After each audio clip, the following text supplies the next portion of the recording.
Hello and welcome.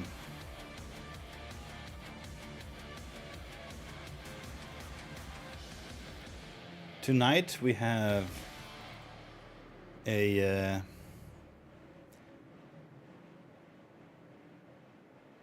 race going on, obviously. No, but like tonight is the 9th round of the F1 TSU F1 2025 championship, which is going to be awesome. And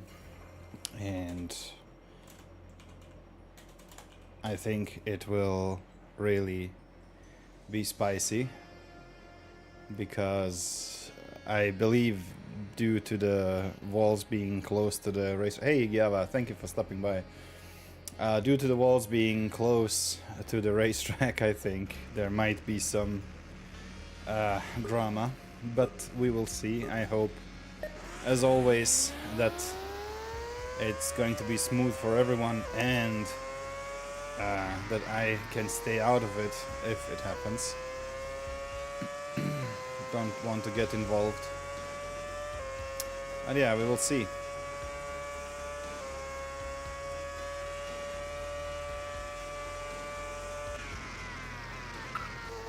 I've done a few rounds today. Not many, but just a few, and then these sort of things keep happening to me. Like I clip the wall every now and then. I hope I can tonight somehow avoid it and stay away from it as much as I can, but as you can see, it's not working out so far.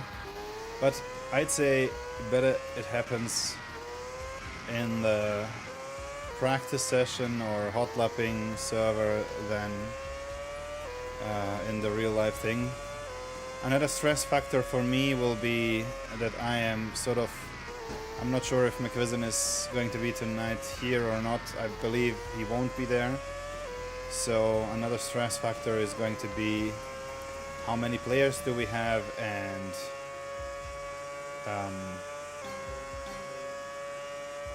yeah, I hope I don't mess up with the qualifying stuff.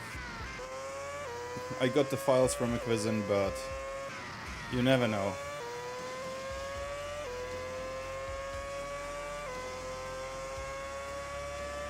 Also, fuck. Yeah, I'm not focused enough, I guess. Also, I will be switching off the music for the race, and I will have Paladin's stream in the background, so you can listen to his comments while this race is going on from my point of view.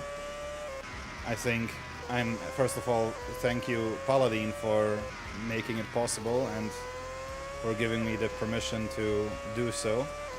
Second of all, I'd recommend you go to Paladin's channel and watch the race from a different perspective. Obviously, you can stay as well on my channel and watch it from my POV. But yeah, whatever you like, or maybe you can watch them both at the same time, who knows. Either way, it's going to be fun, I think, and it's going to be spicy. And I think Paladin already entered the stream. Maybe you can hear him in the background, I'm not sure.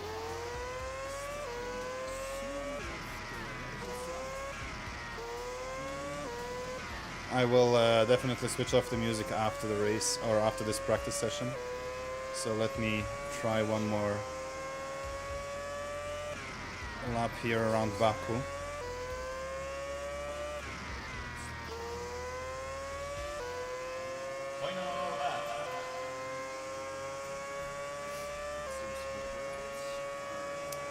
This is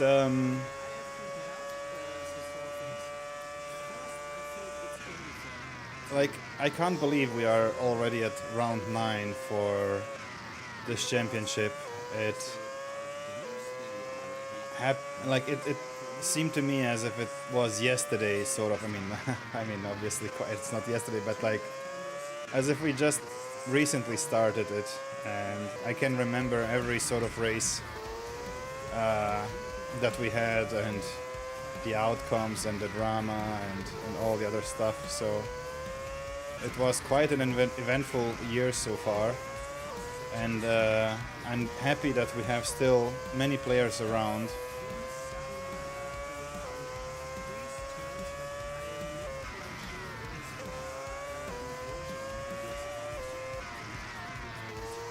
Ah, damn.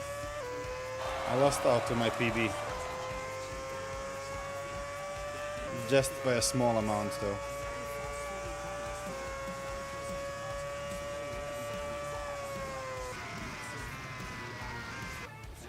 It will be definitely tricky to be in the top 10, but let's see. Okay, as I promised, I am going to turn down the music. And I'm going to make Paladin a bit louder, so I also won't be speaking as much in the background. I won't be speaking as much in during the race, so you can listen to Paladin in the background. Yeah. But for now, I'm going to mute Paladin, and I will show you what I have prepared for this track.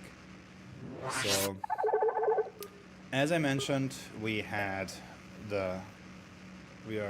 in the Formula 1 2025 Championship, TSU Turbo Sliders Unlimited Formula 1 2025 Championship. We had so far Australia, Japan, Miami, Monaco, Montreal, Canada, Silverstone, England, Spa-Francorchamps in Belgium, Zandvoort, Netherlands. Now we are at Azerbaijan in Baku, and yeah, 3 more races, as you can see: Texas, Sao Paulo, and Abu Dhabi. This track is 3.19 kilometers long. There is like 16.59 meters in elevation change, and so far 1 minute 3 seconds and 0.836 is the fastest lap so far by Charged. I haven't looked up the hot lapping standings, but I believe Charged is still number 1 driver. So yeah, I'd say good luck everyone. I hope this goes well for everyone else. And let's see. I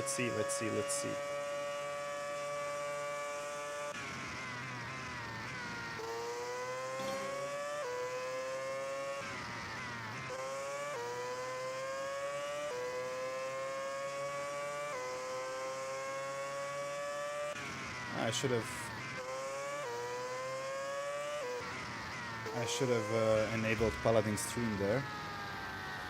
So yeah, now you can listen to him.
what amazes me is that Frosinone is still in the top 10 with only 2 free place positions.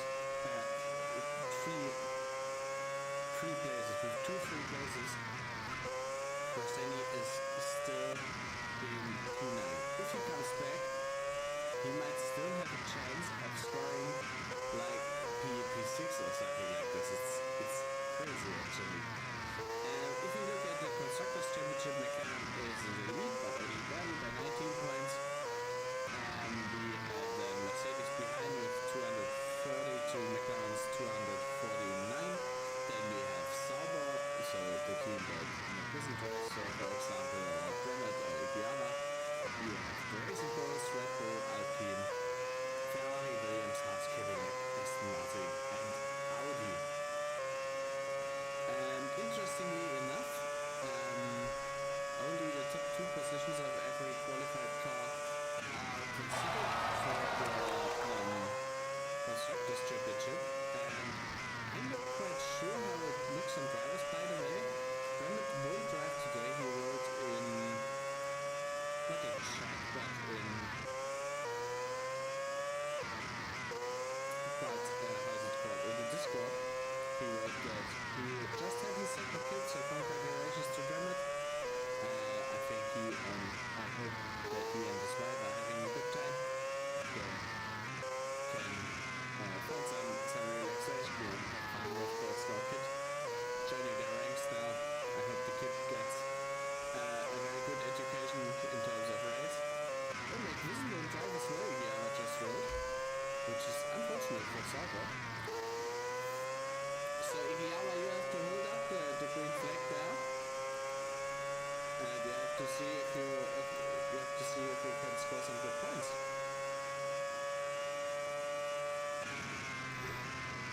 Okay, let's go back. Let's go out of here, and I am going to enter the event server. Track map? What's this? Oh, that's Baku. Track map. Nice. I have this here as well. What's this? Ah, that's the... Oh, I am very prepared today, guys. Okay. Salva yet to score 0 points in GP. Okay. I hope you don't Darren make doesn't this want the to. first time today. That would be fantastic. So let's see how many players we are going to have. So it's Gotta make it true for tomorrow. What do 3 you mean qualifying by tomorrow? and 1. Or do you mean you gotta make it true for the race today? Or yeah, with time delay, probably it's tomorrow in a few minutes for F1 you. setting, and then quali 1 settings.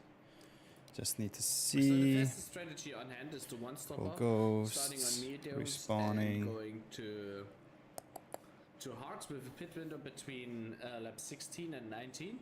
The alternative strategy is a soft hard 500? soft. 1,000, with, I guess. Pit window of 9 to 12, so lap 9 to 12, and lap Beginning of 29 NASCAR to playoff 32. style, yeah. Then there's an alternative to the alternative. Okay, yeah, the alternatives are all called alternatives. You can go medium, soft, medium, which is an interesting strategy. I think I would prefer this to the soft, hard, soft.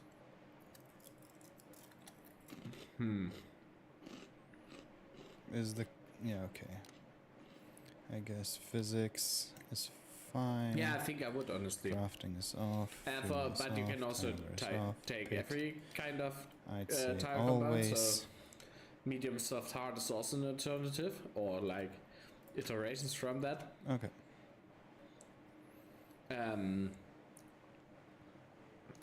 You can do a soft, medium, soft, which seems 13 weird, players. because you Interesting. are like overdoing all the tire compounds. So you're staying out for what, like 12 laps on soft both times. That seems excessive. You can do a hard, soft, hard.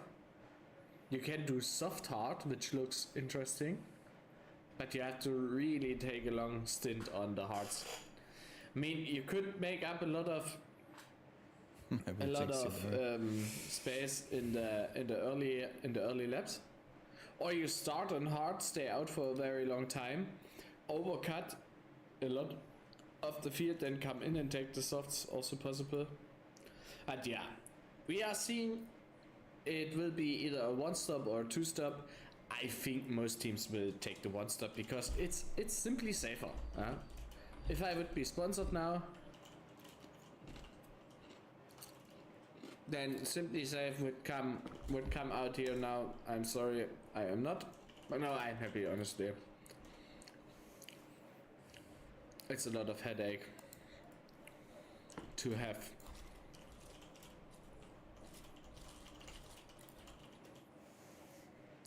Only 14 drivers so far.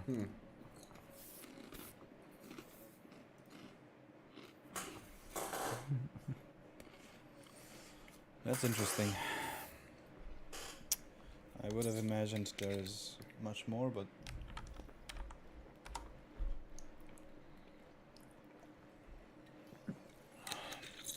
what do I do in this case? Okay. Seems like we are heading 15. in the right direction. If we have one more, because there's 14 drivers connected already. Or safer. In my opinion, two stoppers are safer on wall tracks. Yes, safer because you're often visiting the pit lane, or you're twice as likely to visit the pit lane.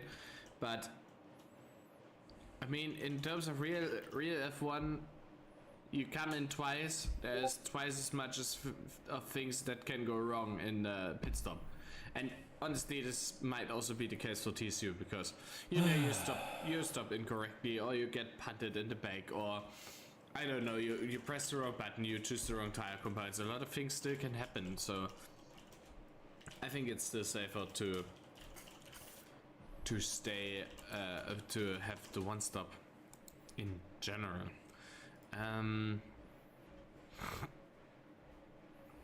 okay, I guess. Cyberpunk is trying to get more people to join. So far we made it to 15 players. I'm sorry, by the way, if my chair is very noisy. You know what?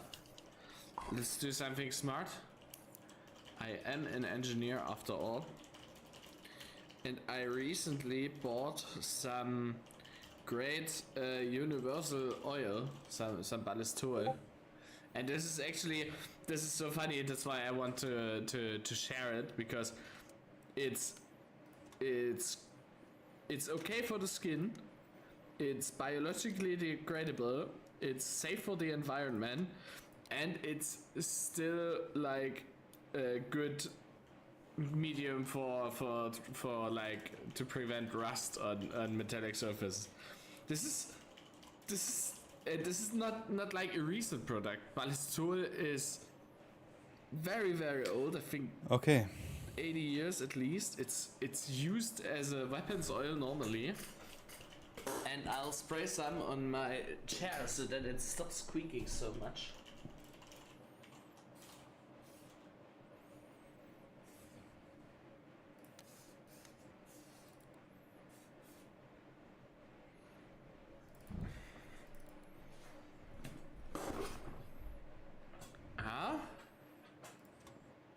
I mean, I am a rather heavy guy after all, so... but it smells weird, honestly. If I may say this, I also like to use WD-40 for similar applications. WD-40 smells way nicer than ballast oil. But results are still good. It's ready. But I hope this is okay on plastic surfaces. I will find out the hard way.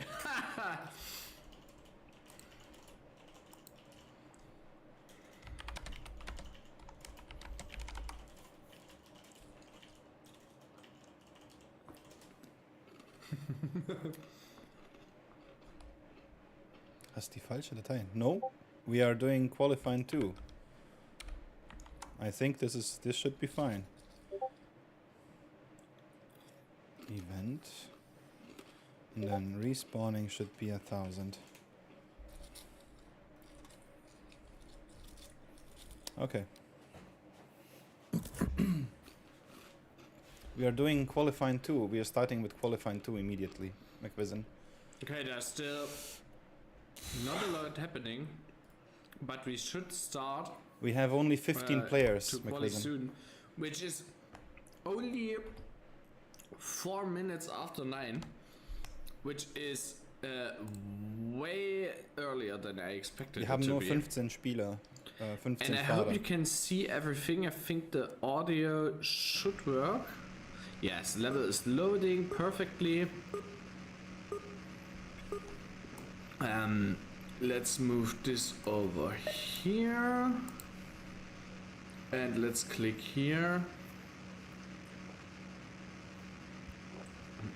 So good luck to all drivers. Oh yeah, the game is Good luck, everyone. definitely audible, maybe even a little bit too loud. Let me know if the game sound is too loud, please. Let's spectate. Ah, no, we don't. I always forget that we don't get the engine sounds. Let's spectate. Charged, come on, I love it. Charged is so good. He will deliver, honestly. I am very much in favor for a charged win today. Yep, das ist gewollt, dass man den Paladin hört. I would say it's Ich habe ihn gefragt, ob ich das machen darf. hard to say before qualifying, but I would say charged Nestory, Grandi, Tax Evader, and then I say Stealth. Yeah. So McLaren 1, 2, then comes Mercedes and then Red Bull. I fucked up already my Let's see. first lap. Charged honestly with a rather collision heavy first lap. This is not what we want to see, but I mean he has to get into a rhythm. That is always the challenge with racing. You have to get into a rhythm, and especially for 2-lap qualifying. Yes, 2 times 3 is the 6 laps, but there's always the pressure of getting eliminated.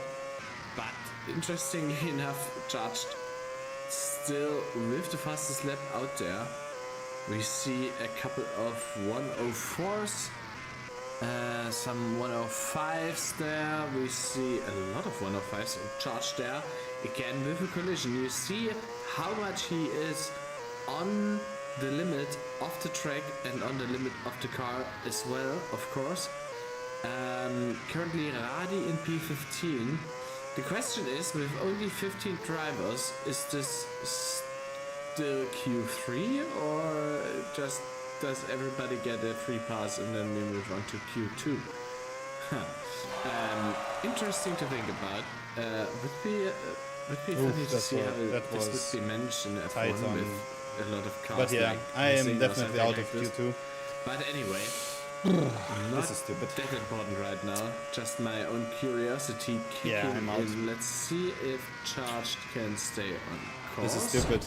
I have done quicker lap times in the hot lapping rather surprisingly. stuff. Hey, McVision! But yeah, Ah, okay, that's Q1. Why aren't you racing today? That is a shame. I wanted to root for Sauber again. That is sad. Honestly sad. Yeah, okay. We have Charged and Grandi, Nestori, Kosandari, Stealth, J-Pens, Yomeli, Taxivader, Umpa, Darren, Igiava, Yuki, Cyberpunk, Radi, Pera, and Cyberpunk. So, Radi, Pera, Cyberpunk, Yugi, and Igiava all get eliminated. Darren Gurney making it into the top 10 by only a smidge of a second. Ah, Family Day, okay.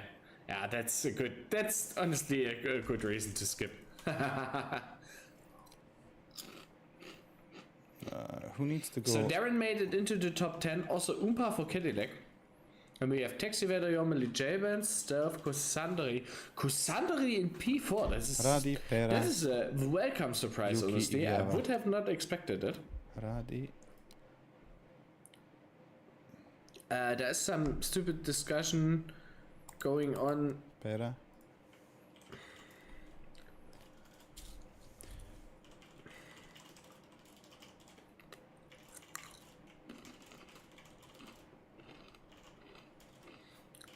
With I don't know what actually.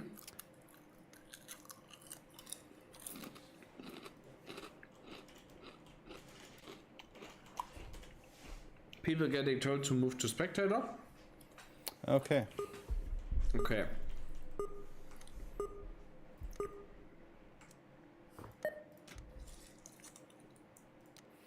Damn it. Why is this respawning not 1,000?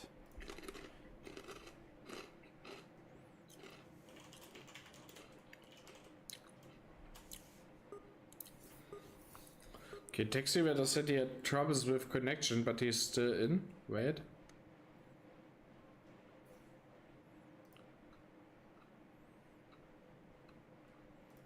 Instead of writing or whatever, just get ready.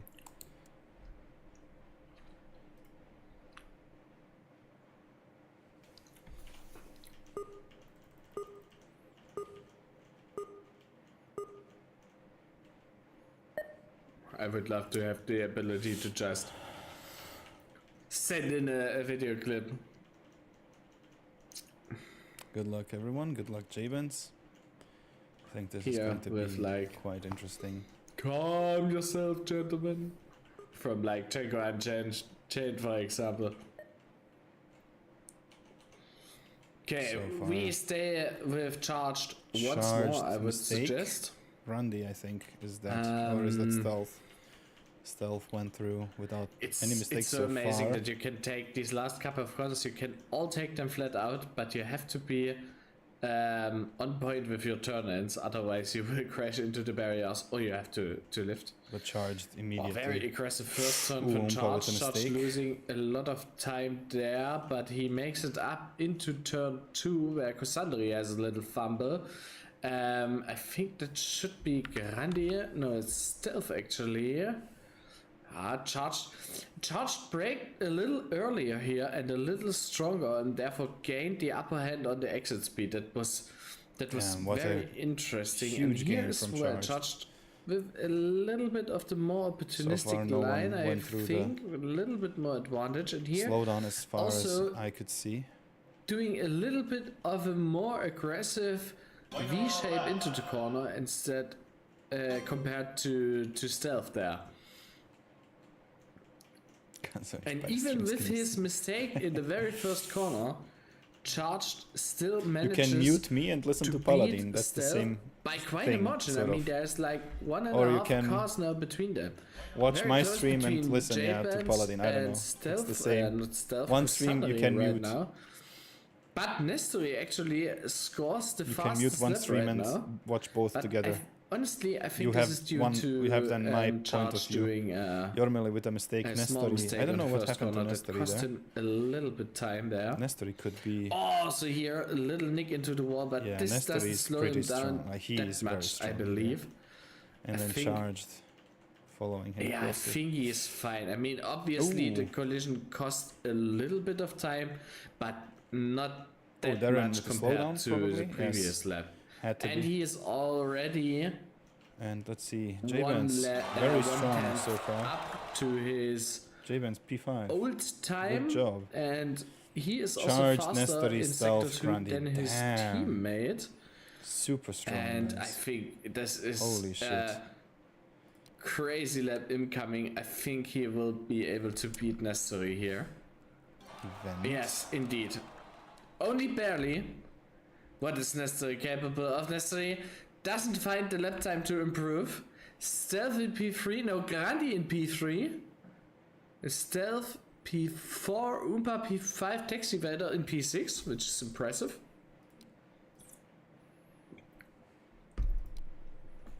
And yeah, J-Benz, Darren, then Cassandri and Yormeli with a very respectable P10 for Ferrari. Also, Darren in P8 is amazing, but yeah, charged, how do you say that? The lap of charge was amazing. He has a small touch there to the wall, but as I said, it doesn't slow him down that much, and it was simply brilliant, simply amazing. Honestly, what he is capable of. Starting order will be. Oh, I want to. Yeah, Kusa was a little slower than before. He was also in the 1-4 window. The hell is going on here? Or at least approaching it. I think he didn't get all things together that he needed for a precise lap. But yeah, sometimes it is what it is. We are gaining. I'll be back in a second. Losing some players at the same time. Please disable the turn. Cyber actually asked. No, Cyber actually asked me for that. He enjoys it because then he has the commentary and can focus on racing and doesn't have to focus on commentating. That's why he uses my commentary as well there.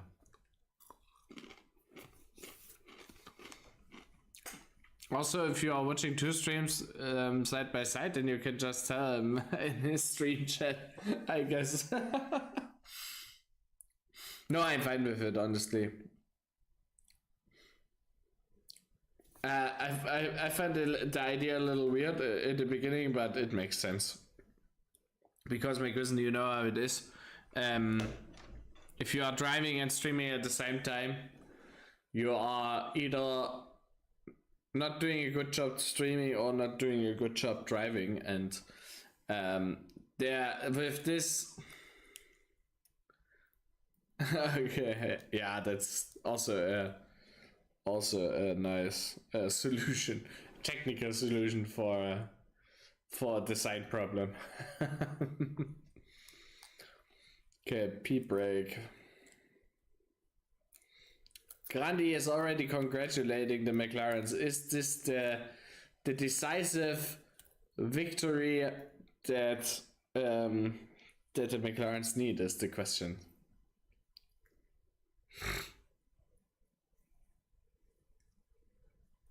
Darren noting that the walls are tougher. This is also correct on the track. Let's see these tough walls for a second time. And yeah, here's like my try of a lap. It wasn't a 1:04. I don't even know the lap time here. I think I recorded this on Monday. It must have been. Yeah, should have been. Okay, I am back. And yeah, but Baku, honestly, as said before, it's a great track. I like it very much. And I enjoy having it here. It's a shame this is the 2025 lowest number of players, I think. I am very grateful that we didn't have to so race far. Monza, because I think Nestori honestly Monza missing. is not a very interesting F1 track anymore. Used to be probably, but okay. Now I think like Good luck all. The races there are a little lackluster.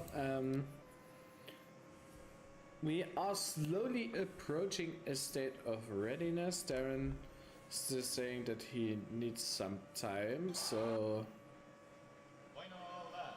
let's leave him be at least. I don't know. It seems like now we are starting. Then let's switch to the cast. I will do this as always. I will try to look up into the hairpin and listen to I don't want to Paladin and watch Paladin. I don't usually do a lot of crazy camera work. Otherwise you can listen it here. I rather have a good glimpse of what is happening on track. Now everybody's getting ready. The cars are hopefully approaching the grid as soon as possible, and we are hopefully getting a treat of a great race with some awesome action.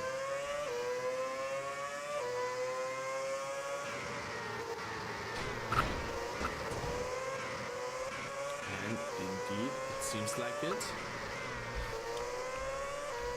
Let's see it from Grandi's perspective and let's hide the leaderboard for a second there. And yeah, Nestle already Oh my god. up in the start, moving into a defensive position. This is Small crazy. behind. But no noticeable damage on anybody's car. Hera got into a real big shunt, or must have been. Who is this? Oh, Igiyama doesn't find the turning point correctly. Gets also a little blocked out there to the inside, but he wasn't side by side sufficiently there, I believe.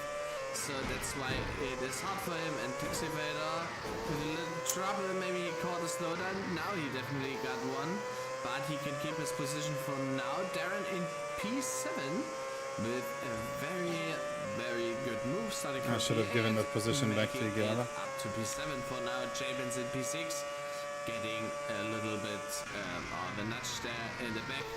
Nothing serious.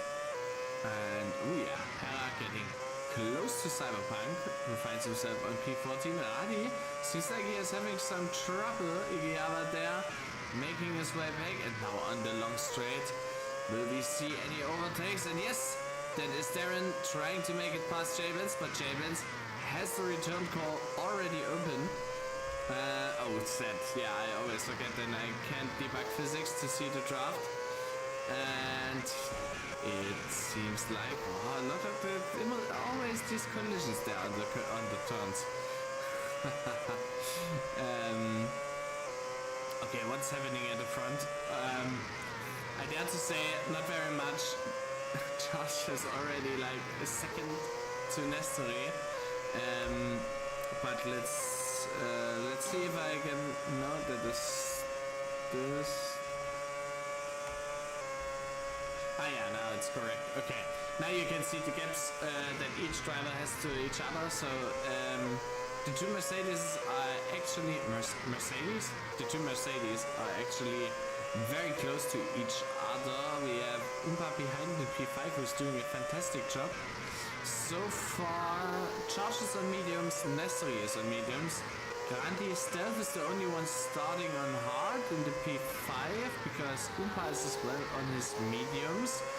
Jalen is on mediums, Darren is on mediums, Cassandra is on mediums, Tex is also I let on Igiyama mediums. through there because of that bump. Who's also in mediums? Cyberpunk making up a few positions on a long straight using probably DRS or the equivalent whatever it's called, draft. He moves over there to make space for Igiyama. That is a move that I don't really understand, but probably was feeling bad because he pushed Yomeli a little bit over the slowdown penalty. And Cyberpunk now getting pushed a little bit from behind from Hera as well. By the way, Cyberpunk starting on hard, Yomeli starting on hard, Iggy on hard, Yuki getting the shortcut also starting on hard, which is honestly sad to say that Yuki is so far down now because he is a very good driver. Oh no, Kusandari finds the wall into turn 1 and misses out on a lot of places. Darren now having an opportunity to get past Taxi Vader, and he sells the move completely. Very well done from Darren there, but can he defend now into the next corner? He's on the inside, which turns to the outside. Oh, he's getting slammed on the shortcut penalty, which must make him fuming. There wasn't a lot of room and there was like 3 other cars coming out, but I still think that was something that the stewards have to review after the race. We have like a long train now forming up to P13 Yuki, up to from like P7 to P13. Everybody is in one big column, and I think that will be very interesting indeed, as we already see Yuki trying to get past Cyberpunk, and he succeeds in that. Darren pushes Kusandari a little right there on exit of turn 2, but it didn't look malicious, honestly. We have where are we? Yama is now up to P8, which is honestly a miracle after his first lap collision there with the inside wall. And yeah, but in the front, not so much is changing. We have Umpa hunting down Jabens, who made it past Umpa, which is very impressive, but Baku is a Williams track. Williams always very fast on the top on the top speed circuits, on the long straights, which is obviously not the case here, but it's nice to role play.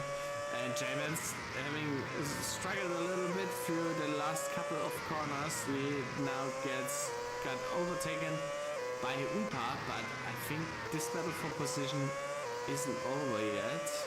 At the back we also see some close fights as their gap is increasing. Let's watch what Diomedy and Kosandari are doing.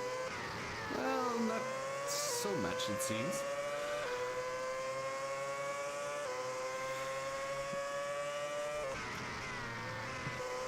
Still everybody is following each other. And let's see what Charged is doing, and if we look at the last lap times, Charged is still in a 104 territory. Obviously he isn't as fast as he was in the qualifying, but it's still very impressive to see what he is capable of. Yeah, Nestori is like so far behind. I mean, Nestori is like now racing in what I would call no man's land. He has 3.7 seconds to the first place, which is a really big gap. Sorry. And he has 1.6 seconds to the car behind him, which is, yes, half that, but it's still a big gap. So if everything stays like this, I think, yeah, the top 3 is settled. But I mean, let's see how the strategies and the different stuff there plays out. Fuck! If Umpa and Jabens, who are still very close to each other, and then we have the whole group behind Igiyama currently, who is also still this is so frustrating. Changes, at least right now. But we are approaching, and I have to open up the, no, that's wrong, the cheat sheet. But maybe this is good, so I'm not losing that much time against those guys ahead. I can sort of hot lap. Yeah, I pushed it. Yeah, we are slowly approaching like the first pit windows for softs, because right now we are in lap 8. The earliest that Igiyama calculated is like around lap 9. Sorry. Where we could see somebody changing from his softs, but the only one who would be able to is Pera, because the rest is running either mediums or hards. And what also breaks my heart is to see that Yugi has fallen back to P15, which is really a shame, because I think he could have been up there, but yeah, maybe the experience, or I don't know how to. Oh no, they entangle each other. Yugi should let Radi pass. Oh, this is really not nice to see. That is, oh yeah, okay. These two are just making it hard for themselves. Let's stay with a little more civilized racing. And we see a very civilized overtake by Darren against Iggy, but Darren not fast enough, not close enough. Iggy can close the door and defends his P8 with vigor. Darren now also under attack by Crusadari, and I think this is very interesting, because Darren, at the same time that he is attacking, he has to defend from Crusadari. And this is a very mental task, because yes, you want to go risky, you want to go fast, but you always can't, because then you risk losing 2 positions. So I think what Darren should do is play it safe, and this, yeah, I mean, this also resolves the conflict there, but yeah, that wasn't what I meant by playing it safe. But anyway,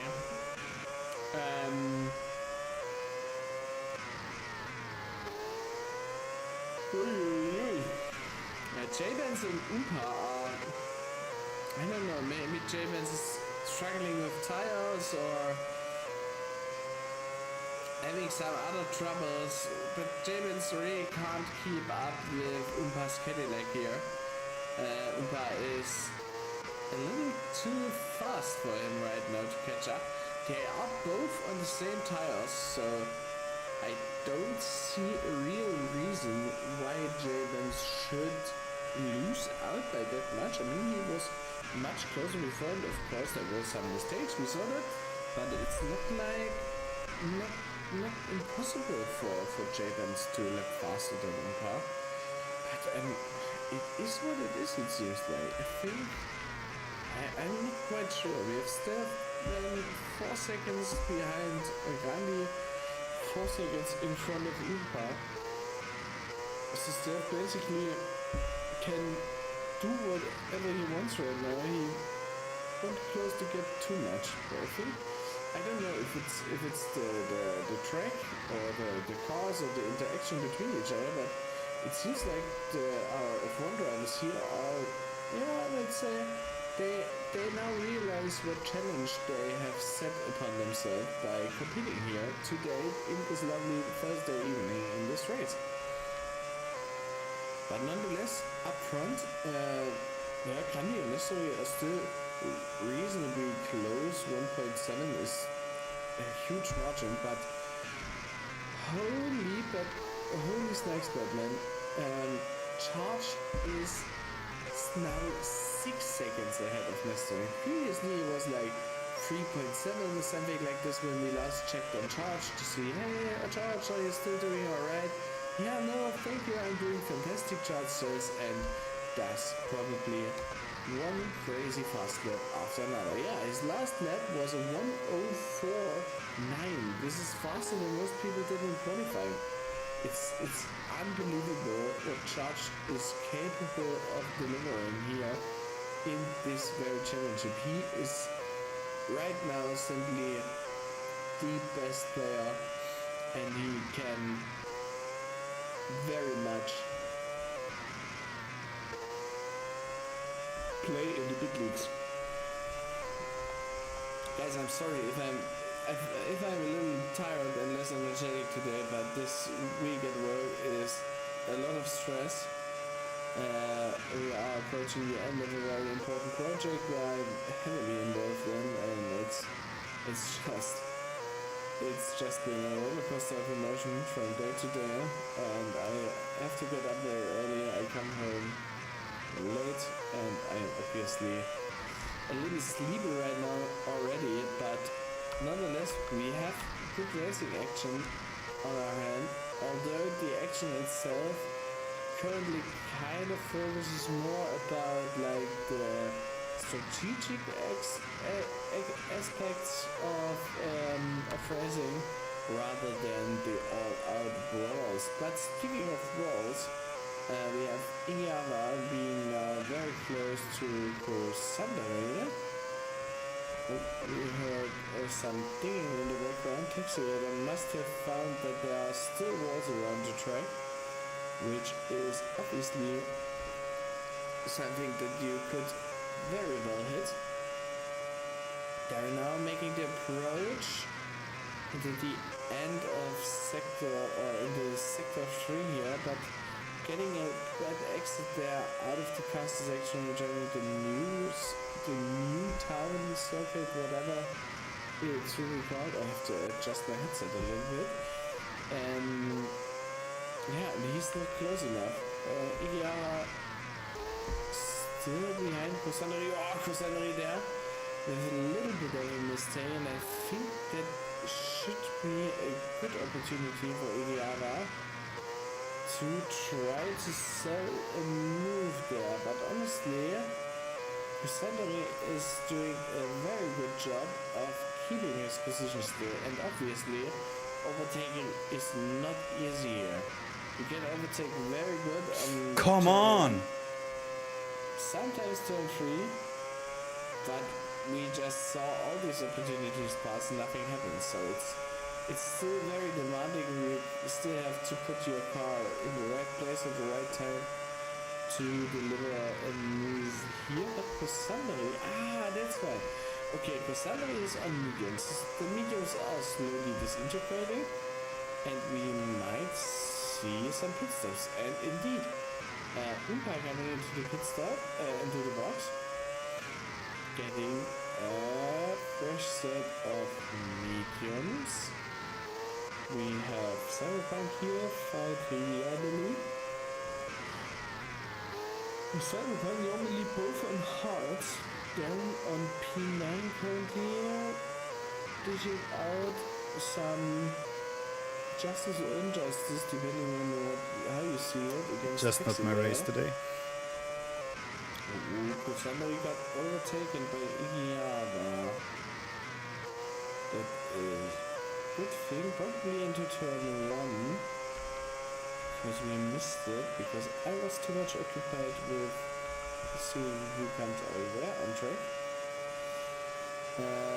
But so far I still think besides Para we will only see one-stars. I'm pretty sure about this. Maybe somebody is even that crazy to go for a very long hard stint and take the softs at the end. But I think most of the people will go mediums and then hards. But I think the most important guy,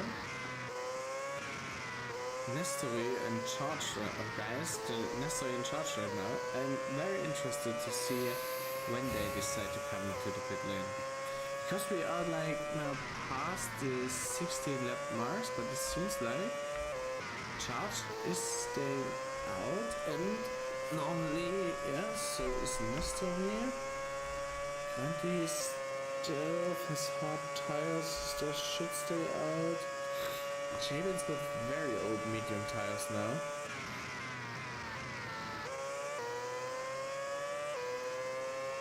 I think. Oh, that's surprising. Jabin still stays out. Maybe he is on a very crazy two-step strategy, medium soft, or medium soft. That would be also cool to see. We have Jan as well, old hard tires. Who's suddenly still out there. Normally Cyberpunk as well. Umba was in the pit lane, but we saw that Yuki wasn't. Darren was in the pit lane. Okay, interesting.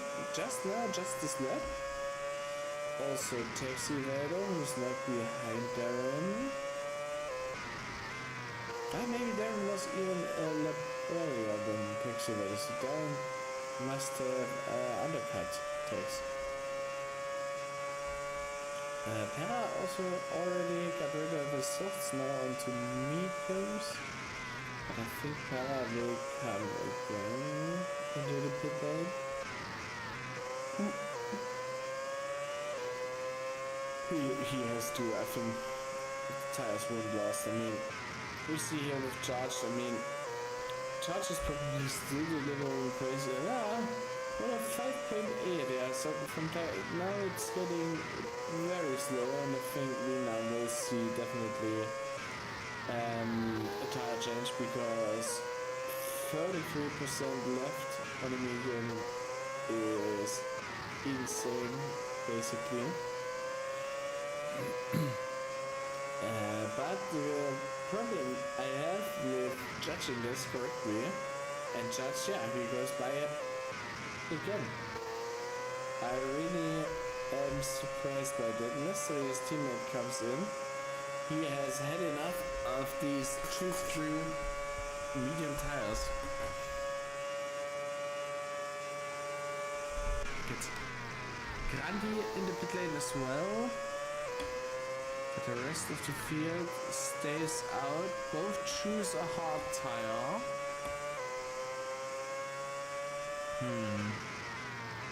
Jamin's now into the pit lane with his used mediums.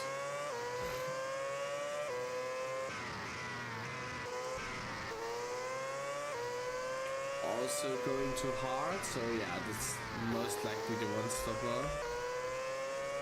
We could draw through Children's. Okay, then we have Yuki Kusandare. We have Tex, we have Darren, we have Radi, who just makes it into the pit. With his beautiful Audi livery, very well done by him. And Radi also gets a fresh set of hearts. And now we see Charge coming in finally, also switching to hearts, so yeah. He overcut his teammate by 1 lap. And I mean, obviously, he is still in the lead, though he is now under attack by Stealth, which I'm really surprised of. Ah yes, because Stealth stayed out on his set of tires. The question is Mercedes now clever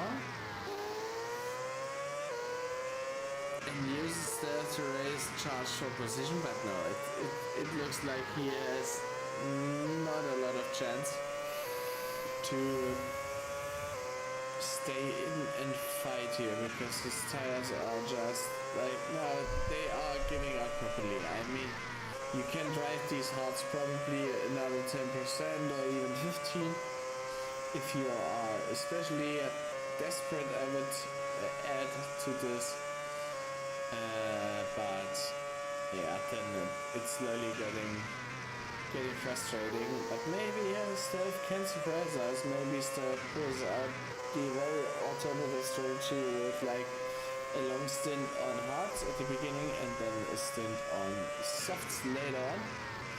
But so far, I mean, obviously Charged is pulling away. He's still on his outlook, so I don't have currently a lap time from him, but I am certain that his lap times are off the scale basically.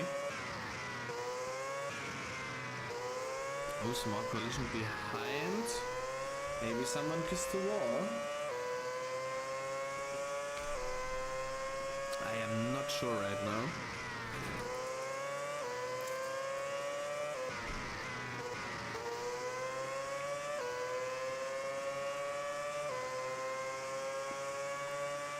Okay.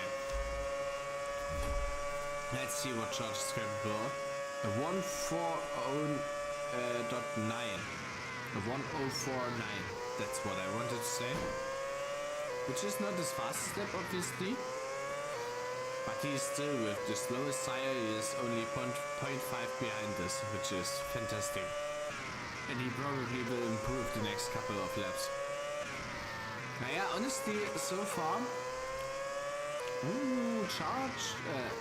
Cyberpunk getting past Yormley here. And Yormley under attack by Umpa, who slowly approaches them from behind.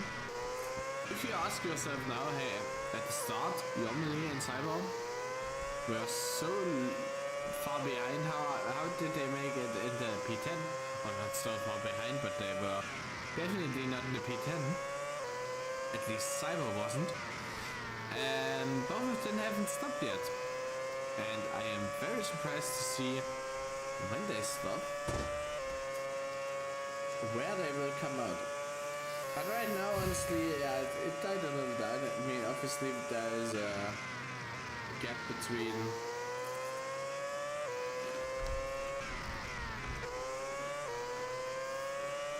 a very small gap between Umpa and Yormley. And Yormley just crashed while I switched to him. I hope I didn't interfere with his connection too much, because whenever I switch, I know that people experience some form of warps, so I am very sorry beforehand. Darren apologizing to you here, which is nice. Which is a good thing in my opinion. Is there something interesting happening? Okay, Umpa made it very close to Cyber, who, as we recall of last lap, Third time I'm driving through the fucking slowdown so stuff there. it will be interesting for Umpa. If and when he overtakes and he finds the spot immediately. These fast slowing corners are not very kindful, not very grateful to cars with used rubber. So it's no wonder that people are struggling there. Iggy coming in now, switching to a set of mediums, which he should hold on to for a couple more laps, like 15 or something like this. No, 17 actually.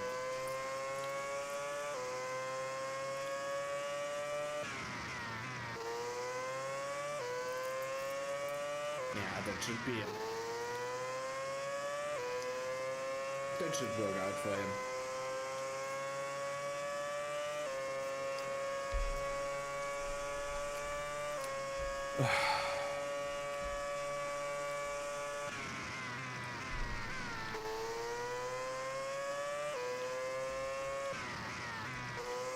Okay. Yeah, honestly right now the race died down a little bit. It will be interesting now as we see blue flags applied. Let's see if both Pera and Rade realize who is behind them. And yeah, Pera does so nearly crashes, but Pera is a very nice driver. He is a very lovely bloke. I drove with him in Group T Season 1 or Season 2? I'm not quite sure right now. I think it was Season 2. And yeah, he's a fantastic bloke. Nice to see him still on track. Charge now slowly but surely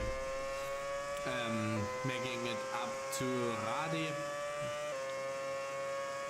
who should also make it happen. I don't get it. I am so stupid. Yeah, Rade realized his mistake. I think Rade didn't expect Charge to come so close. Charge loses like 1.4 seconds out of this. Even 1.6 possibly. This is not my day. Going on with Cyberpunk as well. Cyberpunk is in the pit lane. Goes for medium tires. Nice. Will Cyberpunk come out in front of you? Yeah, okay, Hebe. No questions asked there. I think I should apologize afterwards to Charge, but I think it's clear there was no malicious intent there. I think Radi wasn't paying attention to the car behind him. He was focusing so much on the corner, which is happens. I guess it's very annoying for Charge, which is sad, but yeah, it is what it is. I truly hope this race would have gone a bit better. I was expecting somewhere like P8, P9, P7, that sort of realm. But I guess every time I expect high positions, I mess up. I can only hope that Igiava, Darren and Jormali are going to have some battles so that I can gain some time on them. And then I would still need to pass them. Is rejoining the fight, and who knows, maybe one of the three can still fight with the guys at top. But the problem is right now, Umpa, who is nice so far from J-Benz Very strong One of the race from him. earliest, he's definitely going for a 2-stop. He has 9 seconds to stealth and 7 seconds to Jabens.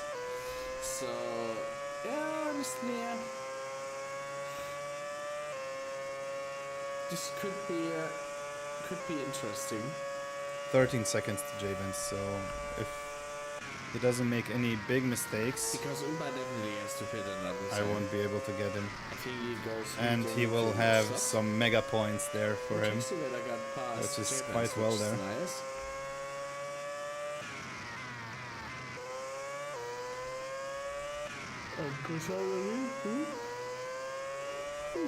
Sorry. Kusanari is approaching Jabens now. Let's see how they will figure this out. Also, now, obviously, with Taxi Rider in the mix there, if Taxi Rider isn't careful, he loses his position again. But so far, Kusanari is very close to Jabens. I don't know, maybe Jabens is struggling a little bit more with the heart. Oh, Radi being called out. Oh, blue flags. Oh, Radi doing it again. Is Radi not aware of blue flags?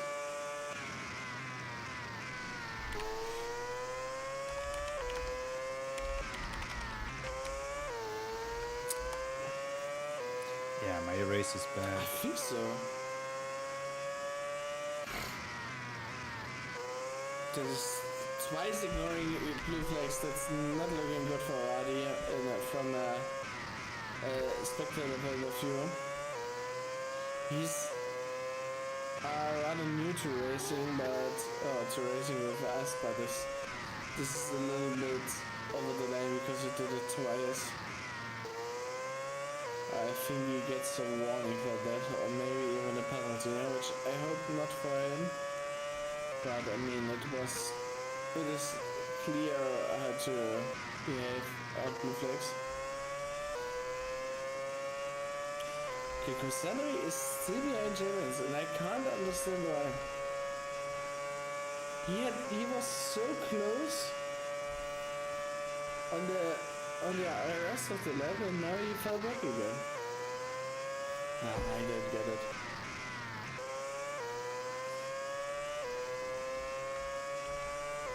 Question is also, when does Umpa go for a second pit? Because he's now in a window where he could maybe. I mean, he's 6 seconds tags, 10 to stealth. Stealth could maybe pit and still be in front of Umpa.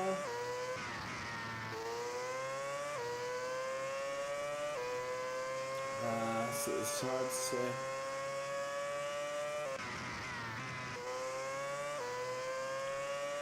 Ooh, I'm getting more tired. Letting Umpa through, really nice of him. Now Kusanari again very close. This time it has to be enough. Come on. I don't want to see Jabens lose, obviously. But Jabens does it very intelligently. He lets Umpa pass real quick and then tries once more to get him into a nice position where he can retake his lost position, but so far it doesn't work. Maybe no. Still have to wait on this. Igiara will be 9. Currently trying his best to get into the back of Jabens to get an overtake. Yomeli and Darren very close together. Will we see an overtake from Garen for P10? It would be important for him to score another set of points, but he has to work for it.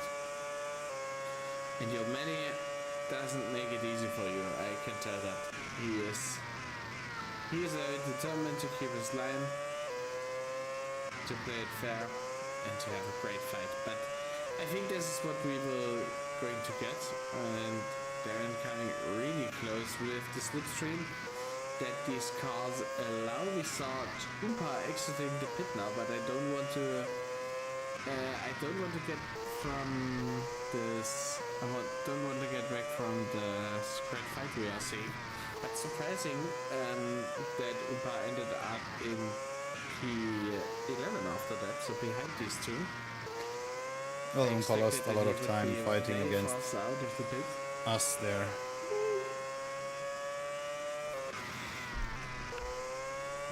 Umpa with fresh soft tires coming out in traffic is the most horrible shit that I can imagine. I would be fuming if this would have happened to me. You can't always avoid these situations, but it's my opinion that it would have been better if he would have stayed out maybe one lap longer, and that maybe he had a better opportunity to battle with these two. And Umpa, that is a hard pill to swallow that he crashes there.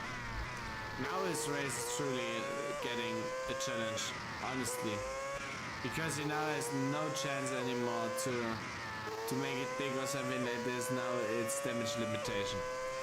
And speaking of damage limitation, Javens with such a strong quality, in my opinion, he still struggles on the hard. No servos, no excitement. Yeah, exactly. Because I mean, the excitement is there, but maybe I lack the energy today to really bring it over to the viewer. But the gaps are long. There's not a lot of overtaking happening, and the overtakers moves that we see are not that interesting, basically. And yeah, I mean, you see it yourself. Charge is running away with it. He has 10 seconds in front. He's 10 seconds in front of his teammate. And so he's doing a fantastic job holding up Grande so that he can't get seriously dangerous for his teammate. And yeah, that it is what it is. Let's see here, this 5-car train. For a while I will lean back, try to not fall asleep, not because the race is that boring. I actually like how it's playing out,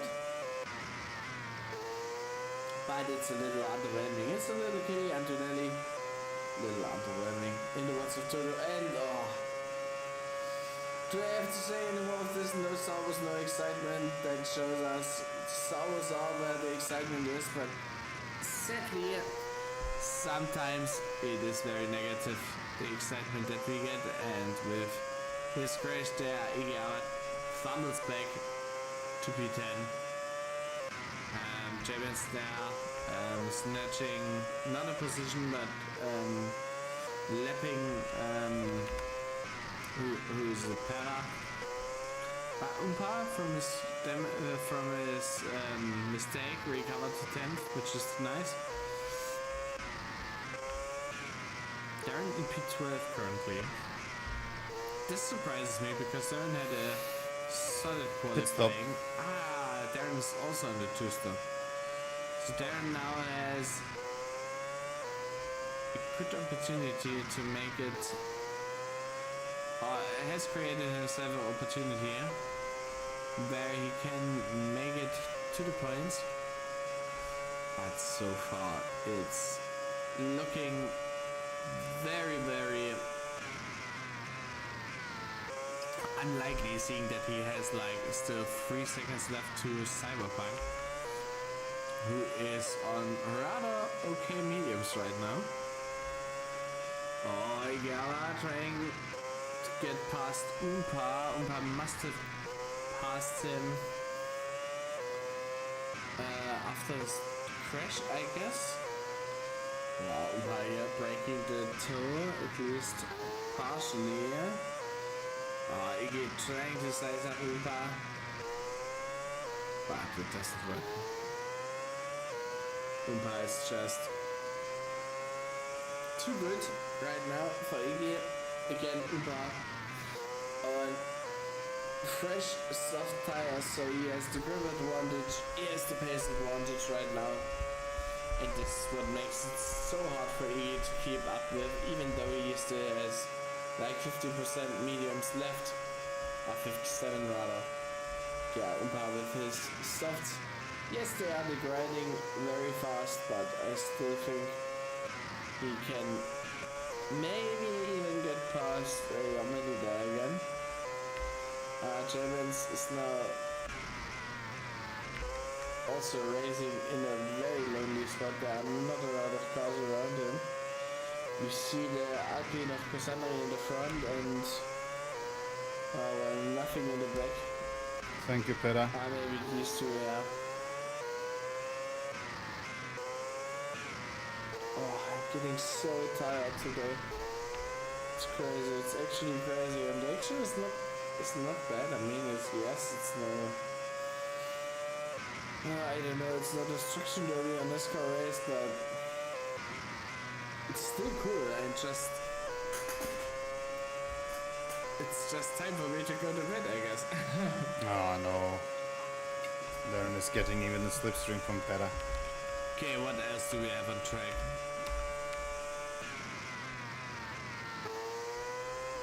Charged is lapping Yuki now. Oh wow. That is tough pill to swallow. Yeah, Pera already +1 lap. Then say thank you, probably because of lap cars. Possible.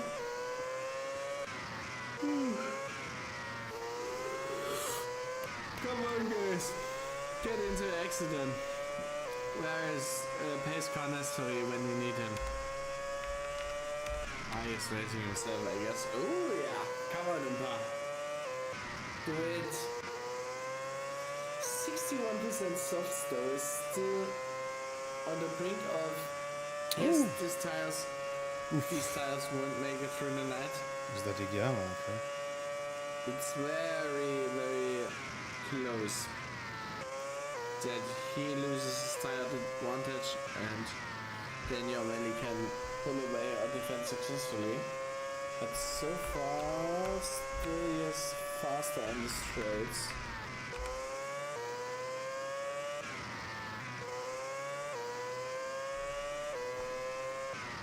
Oh.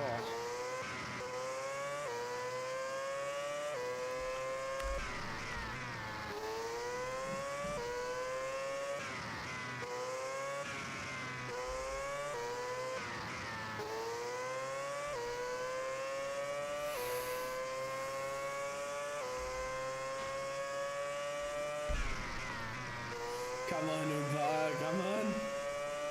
He's so fast in the castle, but I feel it's not enough, honestly. Look how much Yomeli is now pulling away on the straights.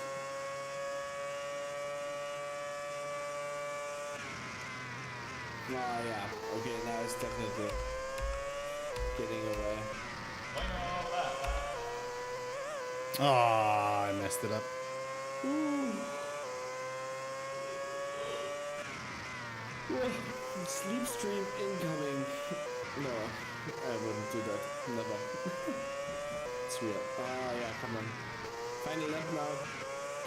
Then I can go to bed, finally. Sorry for the bad wordplay. But yeah, it's... I mean, let's be real here. I expected way more of Baku.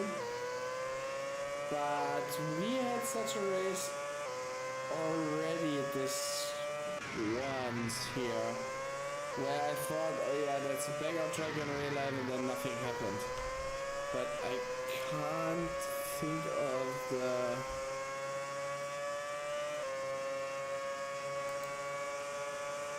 race right now.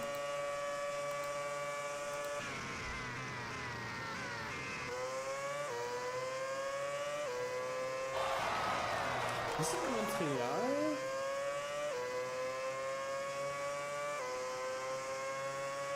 Or Belgium. Ah, not quite sure right now.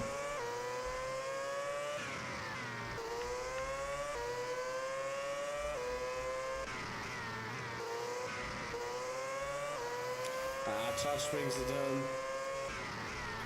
With a very commanding lead over Nestori, his teammate. With Nestori in P2. Crossing the finish line, Grandi in P3. Well done from all there. With Stuff in P4. Bringing home good points, but McLaren increases their lead. We have then Taxi Weather in P5.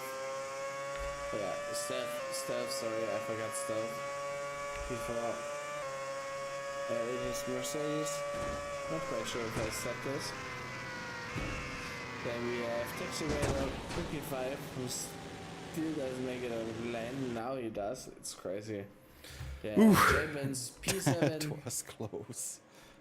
P8 is Yormali, who Oh, that must was have crossed close. the finish line before. And P9 is Umpa. Then we have Iggy, Jabens Cyberpunk, P7, Darren, nice one. Good job, Jabens. Yuki, and Para in P15. Okay, here are the results, guys. I hope you like it. I hope everybody had a good time still, even though the racing wasn't that excited as we hoped for. But that's also racing. It happens from time to time that we land somewhere that we don't think is as exciting. And yeah, guys, have a great night, have a great evening, and yeah, see you latest on Monday for the news again. Paladin just finishes like that. Oh, damn. This was just a nightmare of a race. It was full of mistakes. Full of mistakes. Yeah. Results. I need to screenshot it. Ah, I fucked it up. I didn't screenshot the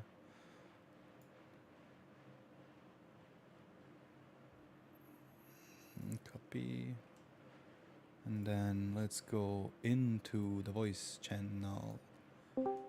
Hello, Igiava. Timer.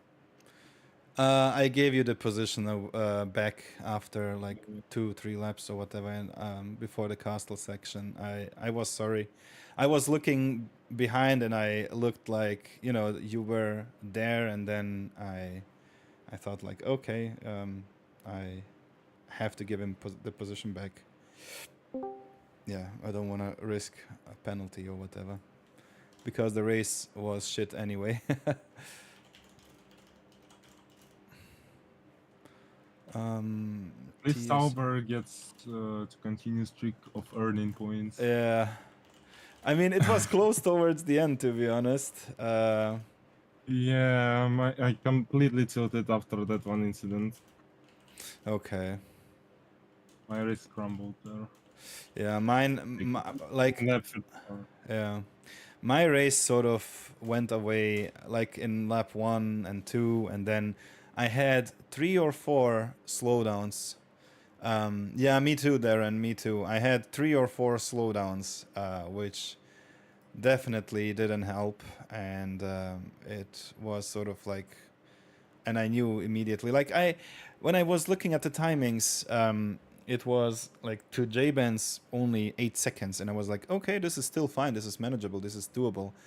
And then like the gap increased 10 seconds, 12 seconds, and then it got bigger and bigger. I was like, ah, shit. And then also, but Paladin yawning, disturbing the hype, yeah. But also then I had an incident. I crashed into the, imagine, I crashed into the pits. I I drove into the wall of the pits because I corrected for whatever reason. I had like a twitch in my finger, like a cramp in my finger and in my left thumb, and I twitched towards the left, I think, or something like that, and then I managed to not crash, to have a huge crash, but nevertheless it cost a lot of time. And after I came out of the pits, I had 8 seconds to Jormeli. I was like, fuck my life. And without the mistakes, I would have been around Jabens and Jormeli, I think, at the end. But yeah, too many mistakes. Too many mistakes. Yeah, congrats to everyone else. I heard from Paladin stream that he some people were not yielding and not giving the position away, and I mean blue flag stuff, but yeah, let's go into recordings and move to saved and then Baku. Yeah, like in the hot lapping session I had in the hot lapping session I had like 1 minute 4 nines, 1 minute and very low 1 minute 5s, and then in the qualifying, when we had this, like when we had only 15 players in the lobby, I didn't manage to kind of get a better position for the race, and I knew immediately, okay, this is going to be a tough one. Okay, let's see. Let's begin. Charged Nestori. Nestori seemed to be P1, like he had the provisional pole almost to the end, and then charged, snacked it. Then we have, charged, Nestori, Grandi, and Stealth. Very strong. Oompa also very, very strong. I like that he was there actually. Taxi Vader, J-Bands. J-Bands also very, very strong, as well as Taxi Vader. Very strong performance. Then we have Darren and Cassandra. Like, this group will be sort of like together for a long time. Then Jormeli, Igiava, Yuki. It's a shame what happened to Yuki, but yeah, I mean, that's how it goes sometimes.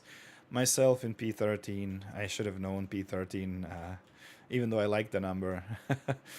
Bad omen. P14 is Pera, also nice to see him racing, and then as well Radi in the Audi.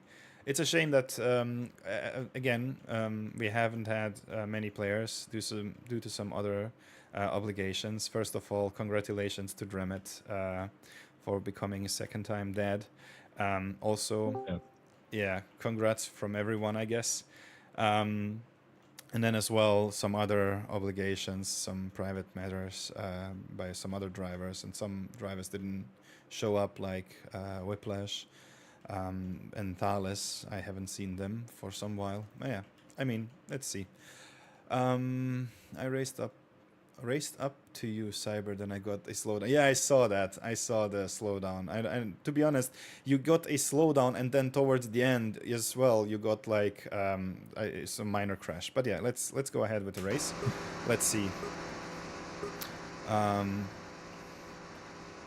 So yeah, I believe that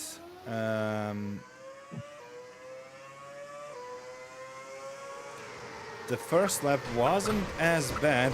Pera, a huge crash over there. And then myself here. I don't know what... I didn't even notice Radi on my left side, to be honest. I was avoiding you, Igiava. And then I guess I got stuck there with Radi. I didn't even notice him, to be honest. And then here as well, you got stuck. Like, let's see here. Small minor pushes. I'm gonna make a slight slowdown. Thomas retired from the league. To Discord as well. We need So that demo. Yeah, we need demo. Because the stream is like 5 seconds off.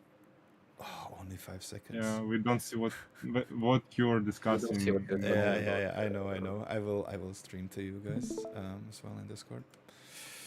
Right. So yeah. I'm gonna slow it down a little bit here just to see there's some huge Constantina effect. J-Benz hitting Oompa hitting Stealth, Taxi Vader hitting J-Benz, and then all sorts of shenanigans in the background from some of the players. Let's again focus more towards the back now. So yeah, J-Benz hitting Oompa hitting Stealth, Darren avoiding Taxi Vader, but Kosandari hitting Darren because of it, because Darren had to slow down. Taxi Vader also avoiding J-Benz there, very nice. But yeah, then came Jormeli, Yuki, and Igiava, and watch out now for Igiava, because the door closes for Igiava, which, I mean, this is... You were never going to make this corner as well. I don't think Jormeli would have made that corner as well. I think you corrected him so that he was able to do to go around. But the price that you had to pay was this one, and then I couldn't. I just couldn't, and you were stuck there for quite some time. And then Radi and I bumped into you while you bumped into Yuki, and this is like just a nightmare. By the way, thanks for pulling me out of this in a very short manner. Yeah, I know, but yeah, you will see later. Like I bumped into you, and then you went slightly into the wall. I don't know what it was. Like I didn't anticipate you being that slow while going to the the section when right before sector 3 when it goes downhill. That as Darren would say, bastard corner. I didn't know that you would slow down that much, and I sort of just give me a second. I need to, and I bumped into you, and then I was like, do I give you the position back? And I was like, nah, Igiava has pace, he will come back, and I will give the position back as soon as he catches up to me, and that's what I did. Like later on, you will see in the over here, like I moved to the right side. I moved to the right side and gave the position back, but you will see. So yeah, slight bumps. Was it the double overtake? Yeah, it was the double overtake, but I slowed I down. You catch the slowdown. No. I moved to the right side because I saw you were behind me, and I was like, okay, this is the perfect opportunity to give the position back and to not lose a lot of time. But it was good for you because I didn't notice. I think Jormeli had a slowdown, and if I knew that, I would have overtaken him and then give you the position back.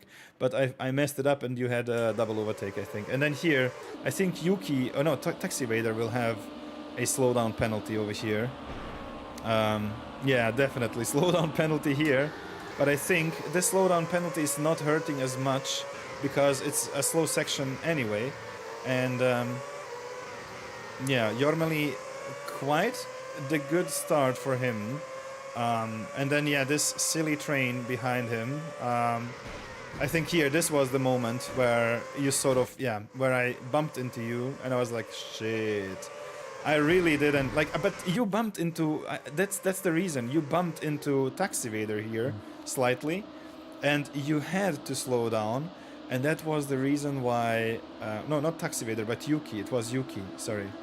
You bumped into Yuki here, there, and then you had to slow down, and then I bumped into you. I don't know, like, this was a stupid Konstantina effect. I mean, I don't know if this was if this was committed as a racing like a situation, like a racing incident or whatever. I'm not sure if the committee would have given me a penalty, but to be honest, I didn't realize that you hit Yuki. So maybe if I knew that you hit Yuki and that you had to slow down, maybe I wouldn't have stopped. But it would have been on my mind, definitely. Like it would have eaten me from the inside. It would have bothered me during the race. I guess it is fine. I have no regrets giving the position back. So I want to state that I hate this wall. Yeah, I can imagine. But yeah, so Radi caught a slowdown, and then here again you were fighting Radi. He slightly bumped into you, so like you couldn't catch a break there from the incidents, I believe. So yeah, here, whatever happened there between, is that Grandi and Nestori? So Grandi was very late on the brakes. He was lucky to not hit Nestori as much and to cause a huge incident. But yeah, now it was like, okay, I was actually watching in my mirrors to see where you are, if you are following or not. Should I give the position back or not? And then here, I think now the time comes, or maybe at next lap, the time comes when Jormeli will have a slowdown or something like that, and very bad exit. And yeah, okay, here some slight bumps and pushes, but I'd say it's nothing. There is nothing worth giving a reporting it. Like, I don't know, like I still believe these bumps and pushes are not intentional. Yes, we might go into the territory that Dremet hates, intentional or not. You cannot tell if it's something is intentional or not, but still, I feel like this track creates a huge Constantina effect, and people are very slow to react to it. After all, well, yeah, not many of us it's are young anymore. Responsibility to Yes, prevent this. True. I mean, I'd say the first 2 laps you can sort of ignore it. Like, I mean, obviously, if it's deliberate, if it's intentional, like you can tell, by the way, when something is intentional. Like you can see that the car hasn't slowed down enough or whatever. And I don't think we are that professional and strong to sort of fake something like that. You know, I don't know, like. You have seen the mistake by Grandi a lap prior to this one, and I would say if something happened, like, yes, you can penalize that, but it definitely was not the intention of Grandi to do so. So, yeah, and here, I don't know, I think, yes, this fight over here, I was thinking of making the move, and I thought Yuki would see me, but he clearly hasn't. And then here, very fair actually from Jormeli. I tried, and then here I think, yeah, Jormeli caught the slowdown. So and I didn't figure out that Jormeli caught the slowdown over here. So I only realized later I could have been like way quicker, and then I thought like, okay, I'm gonna give you the position back, and then I might fight Jormeli. But then I think I lost out here to Jormeli. I lost out here to him, and then yeah, okay, that's my race over there. But what's happening in the front is also very, very interesting. I see J-Benz like had a very strong pace in the first couple of laps because he stayed away from trouble and some issues. And this is, I believe, the lap where Darren sort of made his first mistake, which was costly. And he tumbled down quite a few positions. 1, 2, maybe even 3 positions after you catch him. This is very costly. Like, that shortcut penalty over there is hurting a lot. Yes, it is hurting quite a lot. And then here, this. Oof. I think Jormeli had at some point during the race he had the same sort of mistake where he like bumped into the wall at the bastard corner, as Darren would say it. I still don't know which turn that is, but he bumped into the wall and got to a full stop immediately. So, and this was obviously bad here for Kosandari, and that is the reason why actually Kosandari fell down and tumbled down that many positions and had to sort of fight his way through the field. I would still say that this is a nice result after everything that happened. And so here as well, a bump there from Kosandari into Taxivader, I believe that was. Yeah, Taxivader. I'm not sure if you... And then here, this bump from Yuki into Jormeli is also a little bit too optimistic in my opinion. But the fight over here is the one that is way more interesting, if you ask me. And then here, I think Pera, yeah, I hear the bump behind me, and I thought like maybe it was some incident between Yuki and Pera or Radi and Pera, but no, it was actually Pera's own mistake. Radi with some wall climbing over there, and going actually after Pera right now. This corner over here is definitely, you can tell by the close gaps from those cars. There I got pushed over the shortcut. You missed it. Okay. You got pushed over the shortcut. Which, like, where?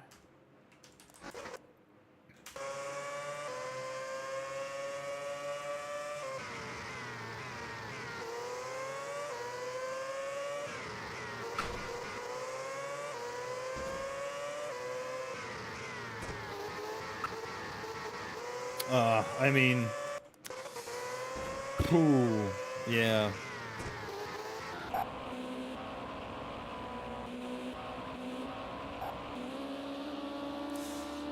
Yeah, I don't know what to say about this.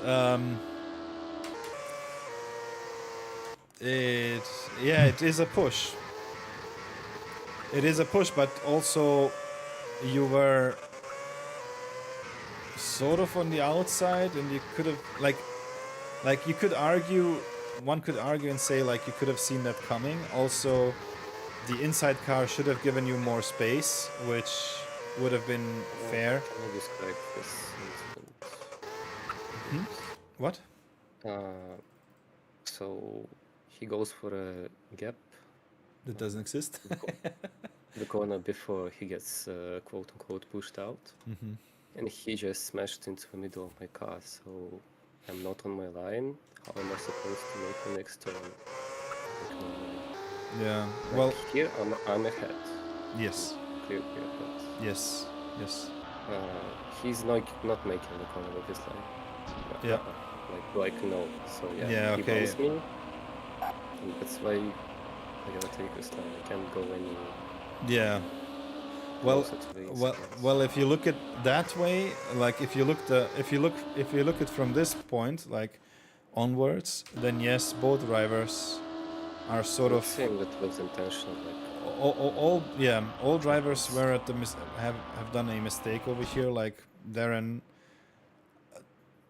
like you could have given him a bit more space, but still the angle of attack here was quite steep and it was optimistic. Yes, I mean, to say the least, it was optimistic, and the push from Darren like to your side pod, where you then had to slide away to a less optimized corner entry, or in this case you were pushed towards the bad exit, and then the entry was even worse.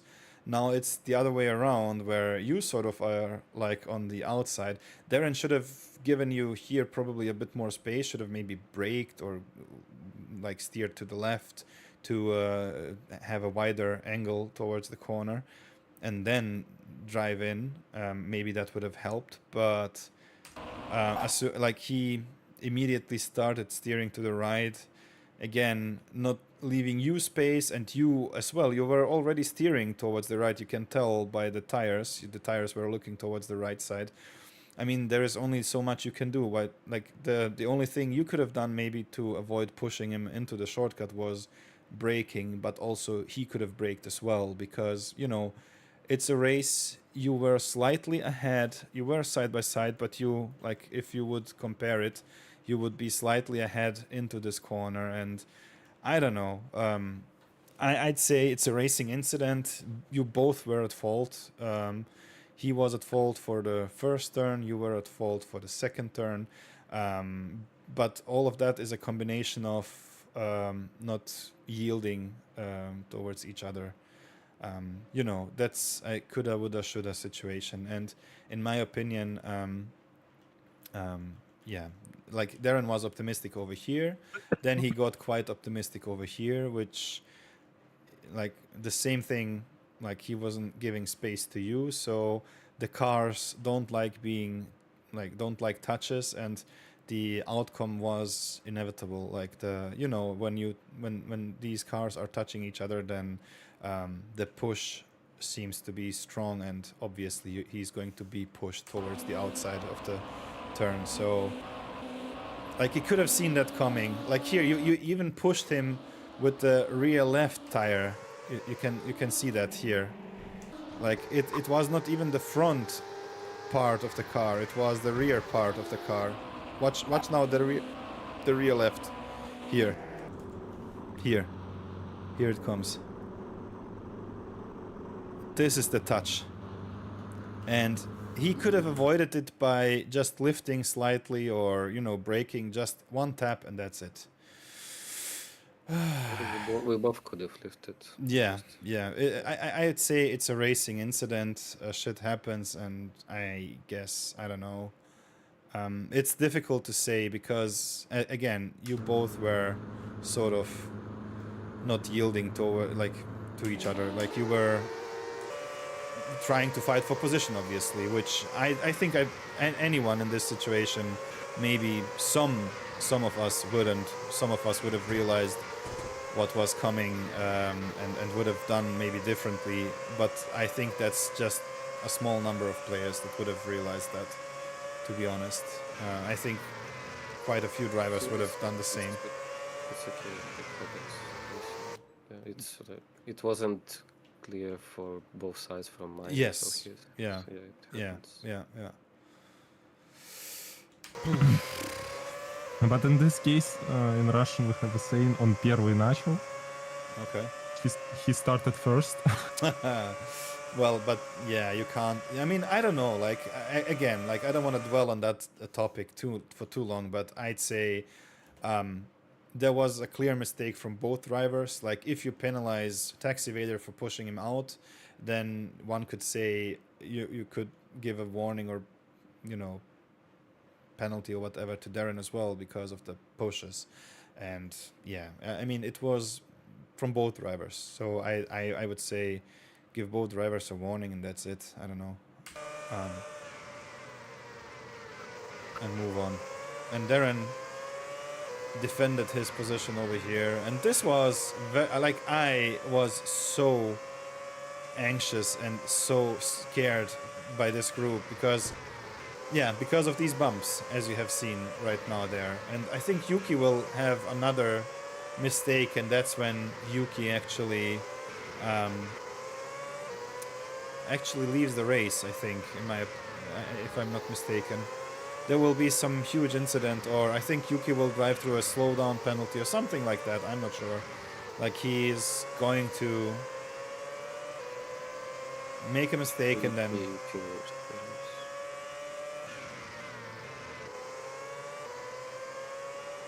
So yeah, and for some reason it was very difficult to like, I don't know like what it is, but we were on a similar pace, all of us.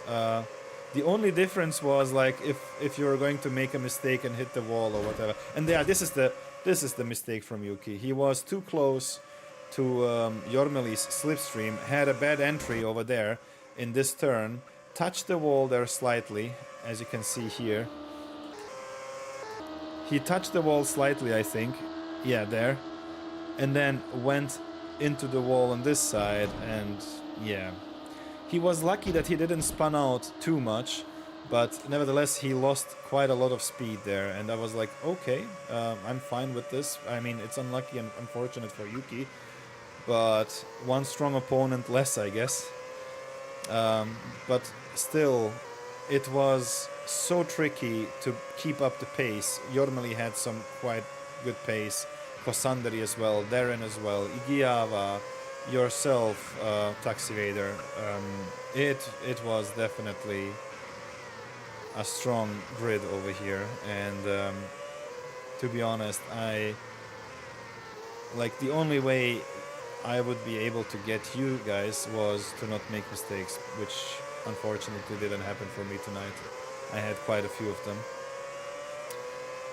But yeah. By the way, at this point, I was looking at like 58 places, and I was thinking like there are like 4 Russian drivers? Like there's so many.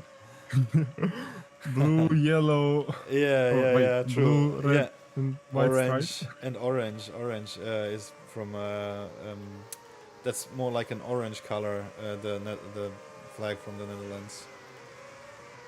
It's red, like is it we red? ripped off Dutch flag. Yeah. But yeah, this was also very interesting. I could listen to Paladin commenting about Oompa and J-Bands and how they were doing, which I also was eyeballing towards J-Bands. Like I was watching the gap there, and so far, like it was just 8 seconds. This was the gap. Like I was like, okay, 8 seconds. That's like one slowdown or 2 slowdowns or one huge mistake, and I'm already there. You know, like it's that can happen to anyone.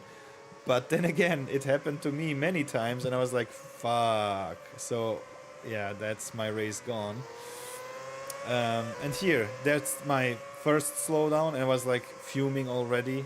I think this was my first slowdown. One out of 4, I guess. Um, but seeing you guys running away into the distance, and I was like, okay, now I can hot lap. I don't have to worry about the slipstream from the cars ahead, so I can try and hot lap, and as long as you guys are fighting, I might be able to come back and, get engaged again into the battle. But then, after I got closer to Kosandri, or to whoever was the next car in front of me, I caught another slowdown. And and not only a slowdown, but also some like wall rides, minor wall rides. And I was like, okay, this race is cursed. Like, I thought, to be honest, with the player base that we had tonight, I thought like maybe some points were up for grabs, but to be honest, I should have known better. And this grid is definitely not slow, and definitely not bad. So yeah, let's see. I hear some crashes and bumps. I think that after, yeah, here Yuki had another crash. I think this is, oh god. Okay, yeah, Radi is quite. Wait, let me go back. I think Yuki after, yeah, here. Yuki and Radi had a couple of, like here, this is the moment when, I think this was the moment when, no. Like, yeah, let's go back to the crash with, sorry guys if I'm rewinding there, but this is quite interesting because many things happened to Yuki after he initially crashed here into the wall. And I could only see it. I got only a small glimpse of the things that happened to him in my mirror. Yeah, this was the crash. I was lucky to avoid it, and now the fight begins, sort of. The survival mode that he enabled. So yeah, he came closer to Radi and Pera.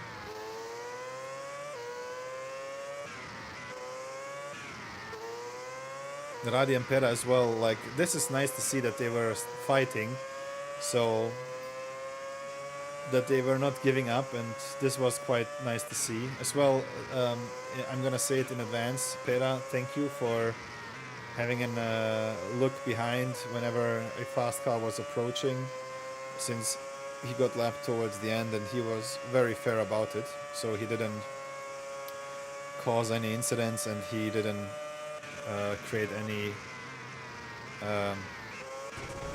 unwanted moments. Yeah, but that was sort of bound to happen. Pera didn't slow down enough, hit Radi. I'd say this is a mistake by Pera. He should have given the position back immediately.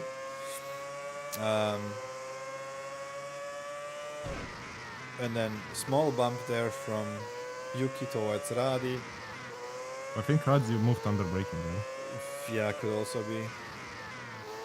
And then here Yuki again came closer and then bumped into Radi there. Yuki very fairly given the position back. Very nice of him. Unlike Cyberpunk against the Giava. But yeah, he gave the position back later. But here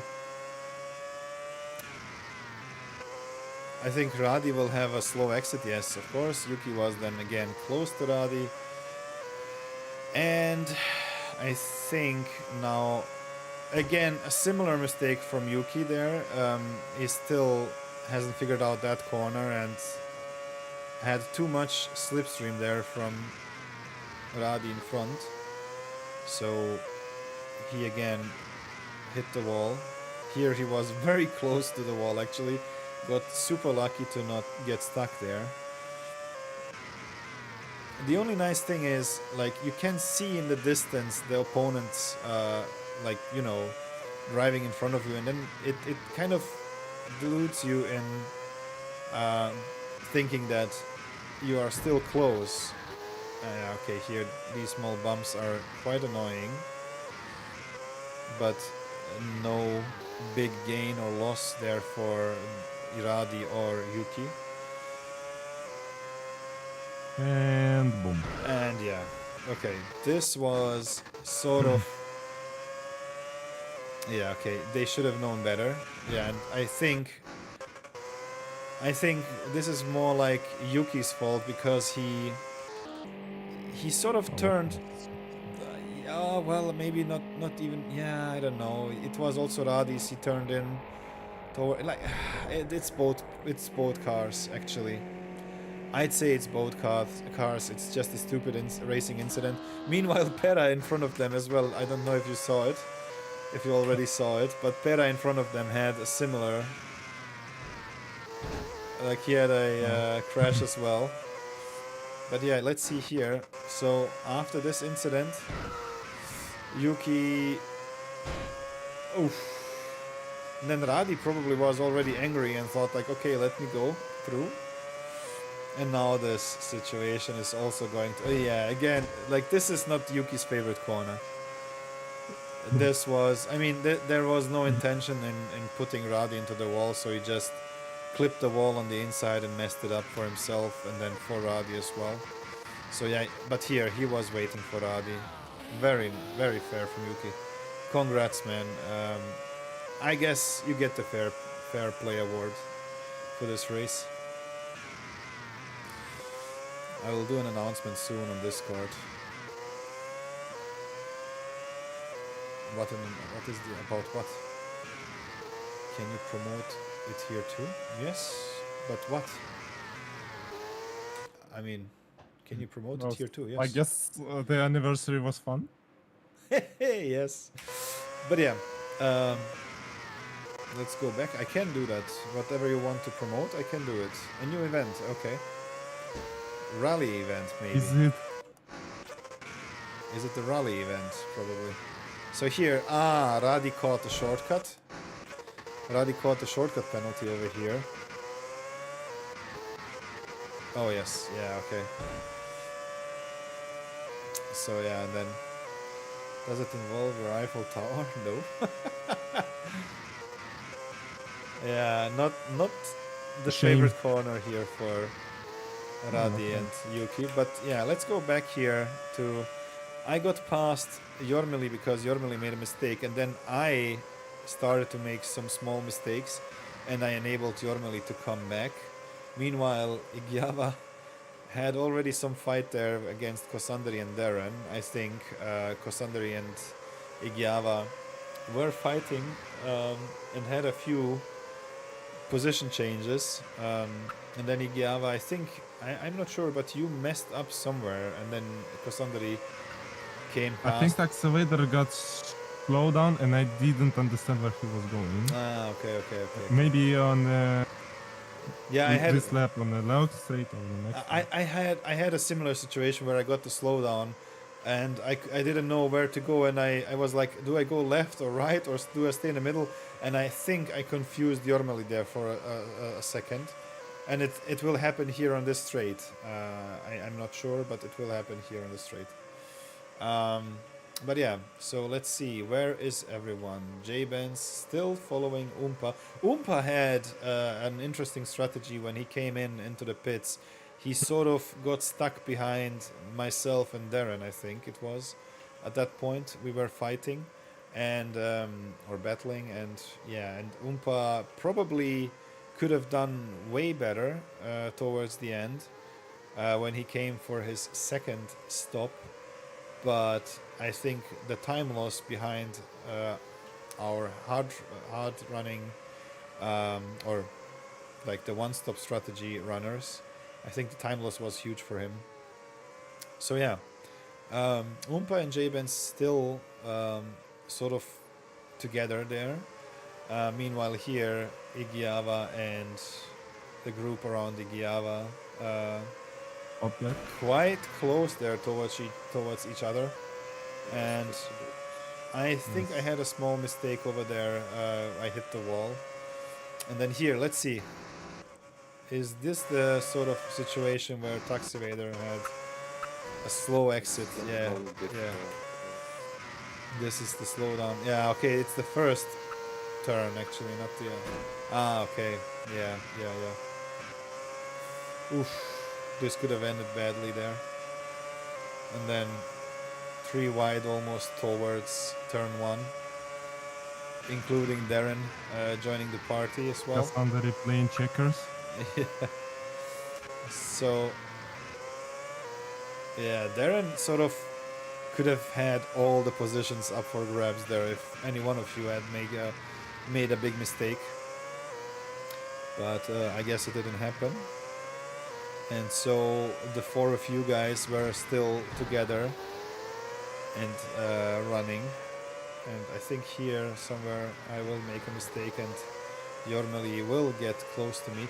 I could always somehow run away here through this castle section from Jormeli because he was for some reason quite slow over there. But yeah, later on he caught me.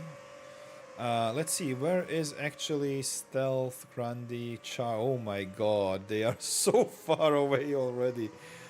Oh damn, okay. So yeah, Charge, Nestori, Grandi, and Stealth. So this is Grandi chasing Nestori over here, and I believe they are on a similar strategy.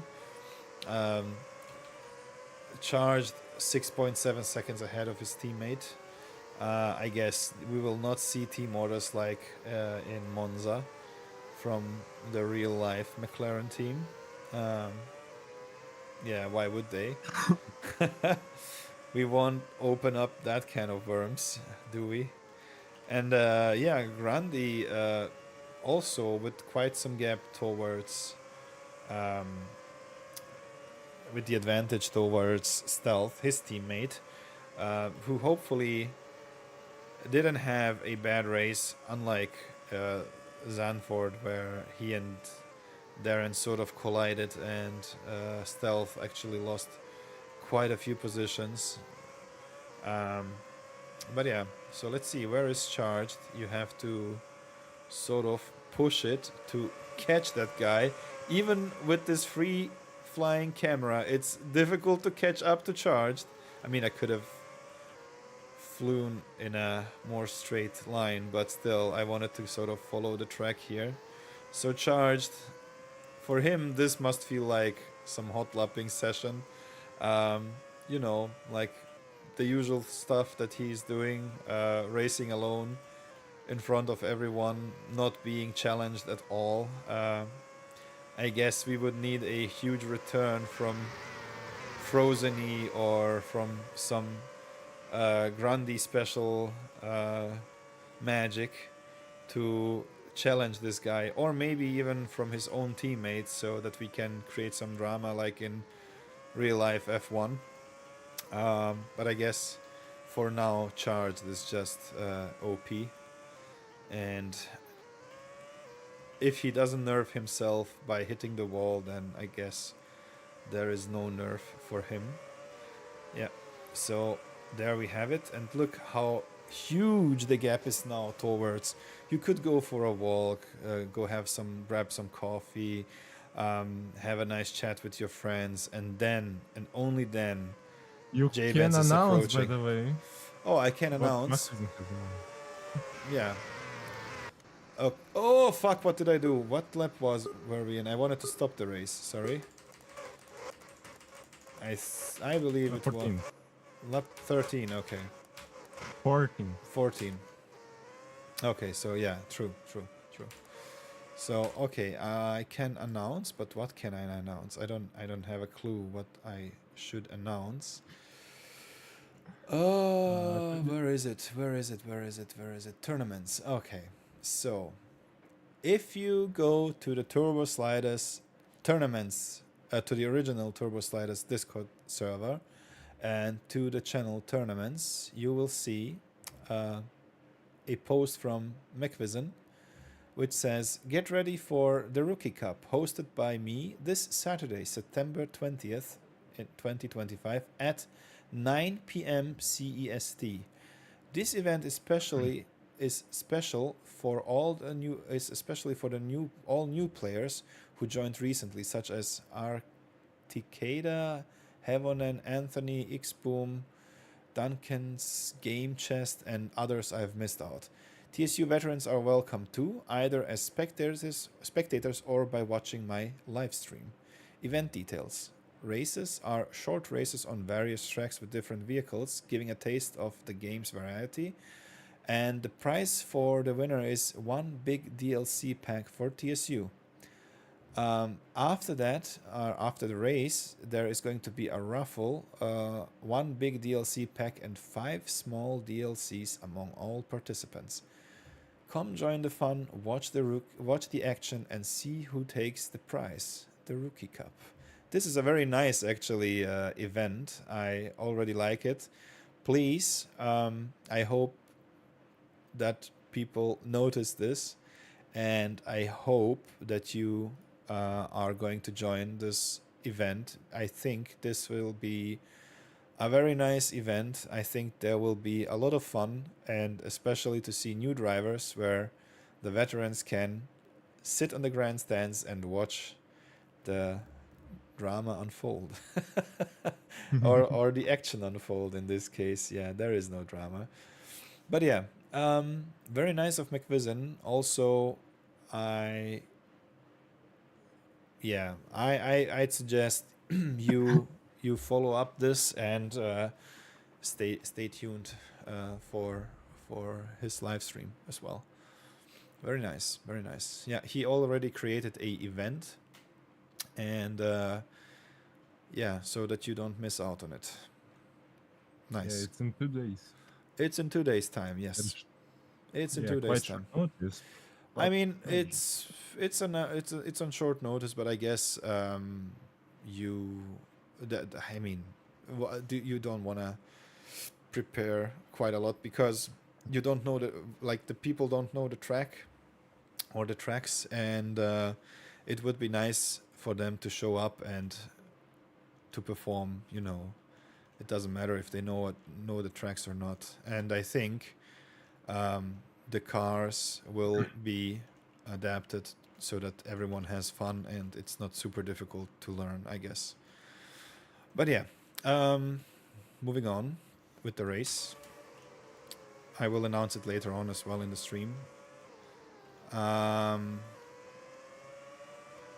Kinostund Vito Olen. Nice. Okay. So we are following Stealth over here, but I was going to follow J-Benz because J-Benz now is in clean air in front of Oompa. I am not sure what happened to Oompa there, actually.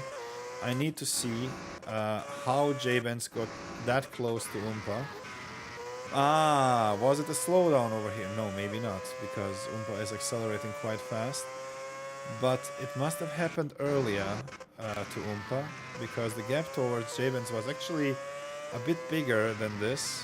And Oompa maybe caught a he caught a slowdown over there. Oh, that's the reason why J-Benz was all of a sudden close enough to Oompa to be able to attack him on the straight. I guess we will see the move. Okay. Oh, well. I mean, he couldn't avoid it. It was unavoidable. But now Oompa has some slipstream action over here. This is going to be very interesting to see. Is Oompa going to defend hard or... I mean, not Oompa, but J-Benz. And is Oompa going to... No, but he didn't. He didn't take this to his advantage. Oompa not following the slipstream of J-Benz. Okay, well, I guess he wants to apply pressure. He knows that he can pressure J-Benz maybe into a mistake. But I believe this was one of J-Benz's strongest races so far, without any big mistakes so far. At least I haven't noticed.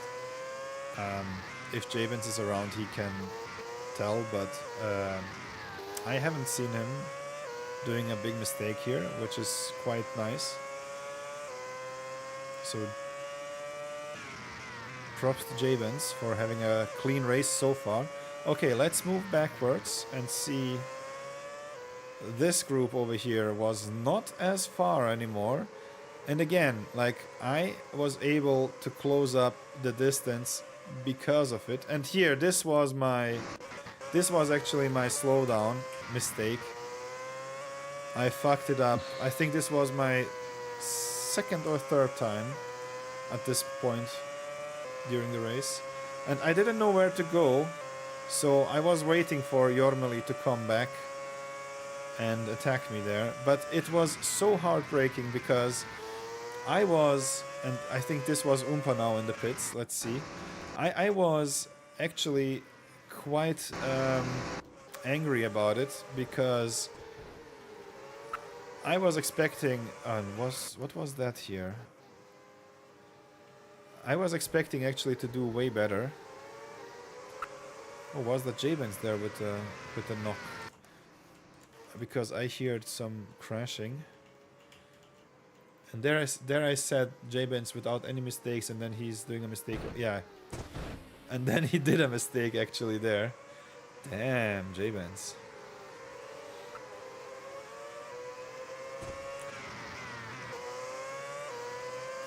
So yeah, Umpa came out behind Jormeli and myself, and afterwards Umpa will have quite a difficult time to sort of get past us. Staying here with that group since, to be honest, there is nothing else going on in the race. Oh god, my camera. Oh my god, my camera skills are off the charts tonight. So yeah, we have Grandi and Nestori already in lap 16. Meanwhile, look where we are on the track. We are still in sector 3, just coming around the penultimate corner.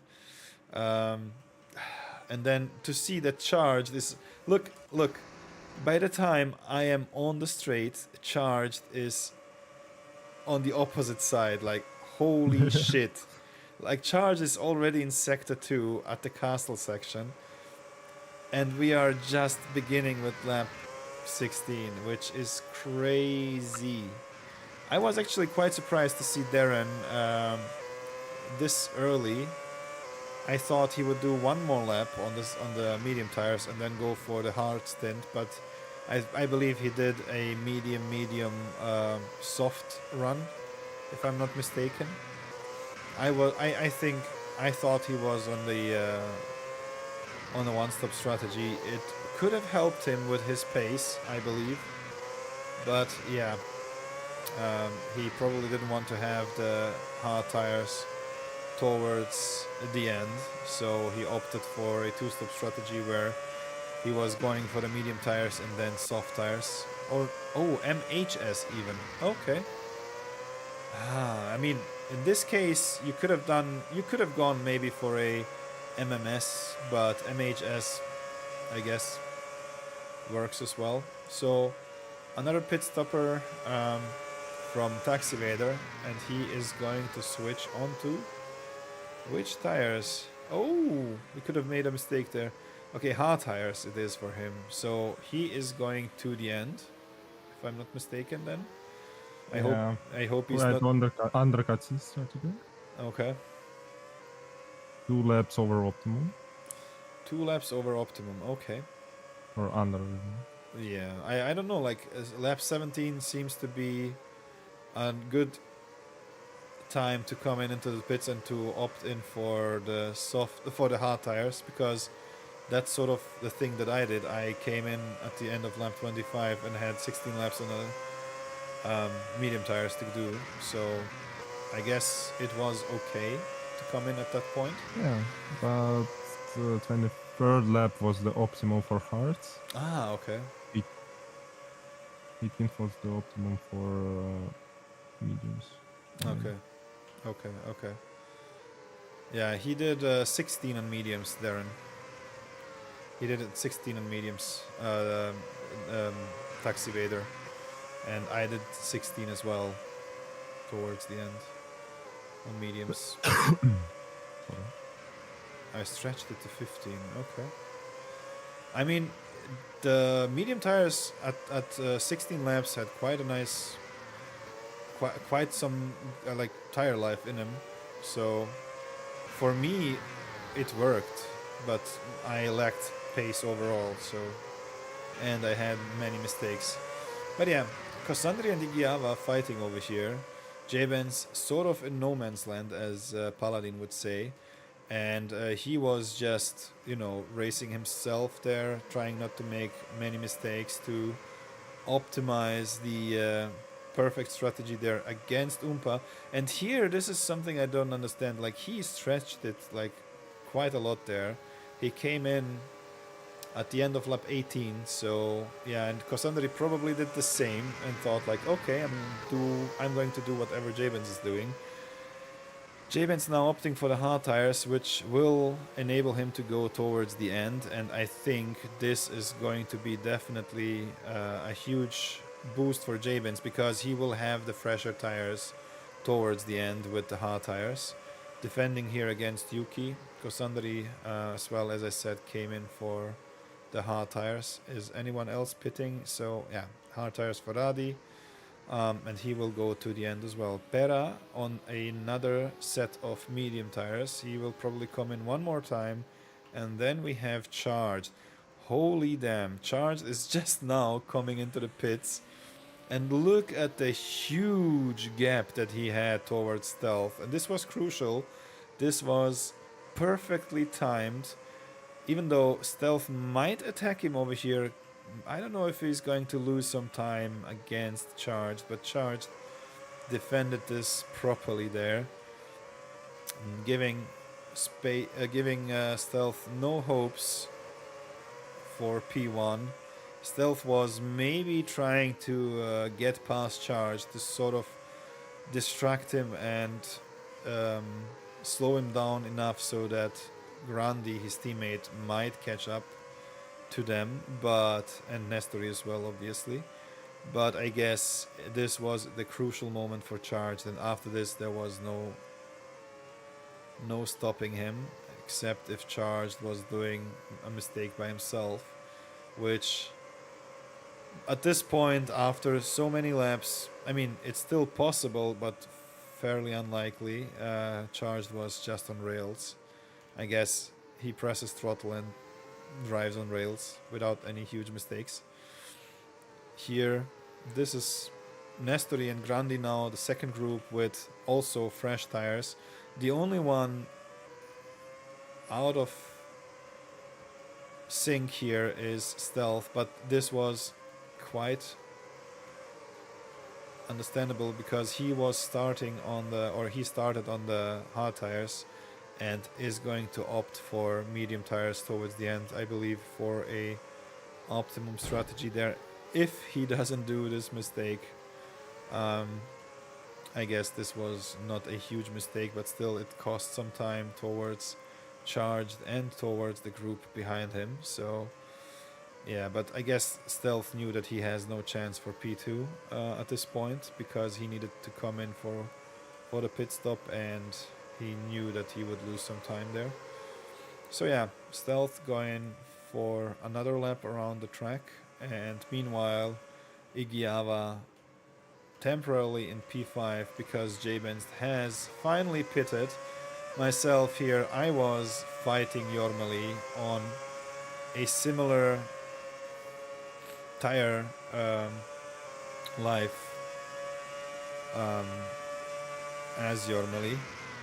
Here I broke quite late there to make Jormeli go wide, but obviously trying to stay fair to not bump him into the wall there, which would have been, I don't know, which wouldn't be that nice. And Jormeli here had to brake quite heavily. There was some smoke out of his tires, and he immediately needed to defend against Umpa, and I was quite happy that Jormeli now was between Umpa and myself as a buffer zone, as a sponge, so to say. Now my goal was just to not mess up anymore and stay ahead of Jormeli. I was going to like try to have this perfect run in the castle section like here, where I would create a small gap towards Jormeli, and now Jormeli needs to watch his back. Now he has to watch his back because Umpa was quite strong on this medium set of tires. So yeah, Jormeli defending here like a lion. Ooh, and then making that sort of big mistake there against... I mean, it's not a mistake, but like his driving error almost cost Umpa the race. Obviously not planned, this move, but I guess this is the danger of Baku, which and this sort of thing, similar thing happened to Jormeli as well during the race. Umpa as well by himself without any influence from Jormeli was very, very, very dangerously close to the wall. Look at this. He put a tire into the wall. He put a tire into the wall and sort of, I don't know, like how lucky do you want to be? And Umpa is just, yes.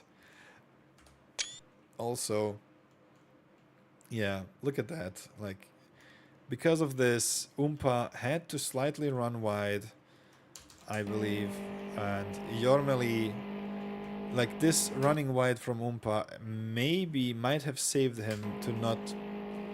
Yeah, and then this is crazy. Jormeli did maybe the same thing as Umpa, but Jormeli gets smacked back there towards the track and hitting Umpa, losing quite a lot of speed there and time, Jormeli that is. But Umpa was quite lucky to just continue as if it was nothing. This is quite interesting. Yeah. And then Umpa sort of gets the boost, as if he got a boost from Jormeli there to stay close to me again. Yeah. But I will at some point make another mistake and Umpa gets past me. So yeah.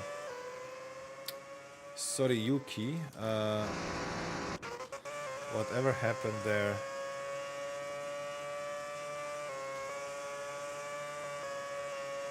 Oh, wait. Did it happen here?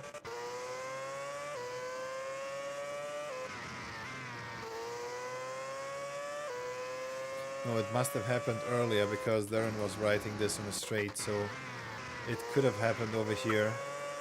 Yeah, shortcut penalty for Yuki. And then... yeah, okay, well... I mean, you couldn't avoid it, and... Yeah, I mean, I wouldn't say this is your fault, it's just... That thing you cannot avoid. You cannot anticipate the movement of his car. Ugh. Yeah, it's stupid when it happens, but I don't see any intention, ill intention there, to be honest. So, but yeah, it's still nice to apologize just in case. You never know. Maybe in the heat of the moment it looks different for some drivers, and then, you know, it might get some... I wouldn't say it was my fault either. Yeah. No. But like, in the heat of the moment, it might appear to some drivers, maybe because of the adrenaline or whatever, that some pushes and touches were, you know, difficult. And yeah, it's always nice to apologize, as he did. So yeah, but yeah, moving onwards. Oh god, I don't know what's off with my camera movements tonight. So yes, Javens still in front of Taxi Vader. Lap 23, Okay, this is the case. I think here I got a slow... Yeah, I got a slowdown.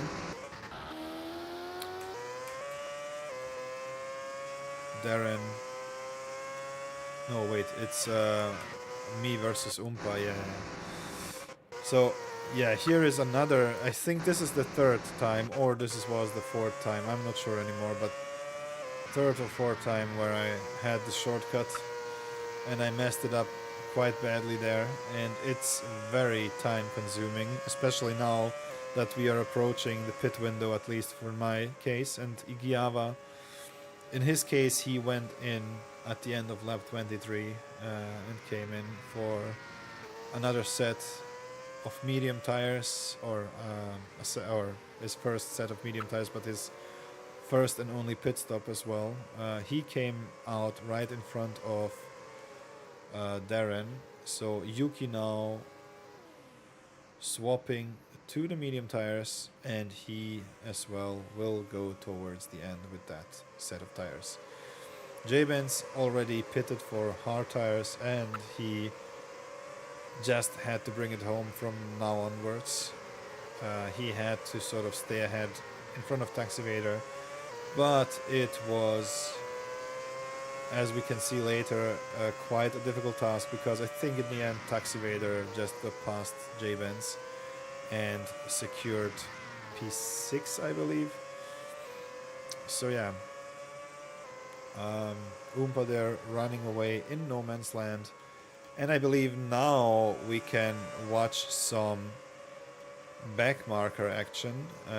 Here, this is the moment where Nestori was trying to run away from Grandi. Grandi staying close to him, also driving like on rails. Now it's coming down to the small micro movements and, you know, micro mistakes that they eventually made or make, and it boils down to who's making less mistakes and who can stay ahead of the other as long as possible. But yeah, I guess from now onwards, like, Nestori and Grandi are having quite a similar pace. In some cases, it seems that Nestori is having issues in turn 1 and 2, where Grandi is coming closer towards him, as well as here in this section. But I guess Nestori pulls away as soon as it gets closer to the castle section. I heard some crashes over here. I'm not sure what it was. Ah, it was Pera, and it was charged against Radi. Okay. Oh, this is... Yeah, okay, this is quite bad when something like this happens. Let's see, where is Charged? So Charged, I believe he overtook Pera without any big effort. Pera watching his back as always and having a nice overview of the situation. But here in this case, Charged maybe felt that he could get past Radi, because Radi was opening up the door for quite some time, and yeah, didn't see Charged coming. Charged overtook him there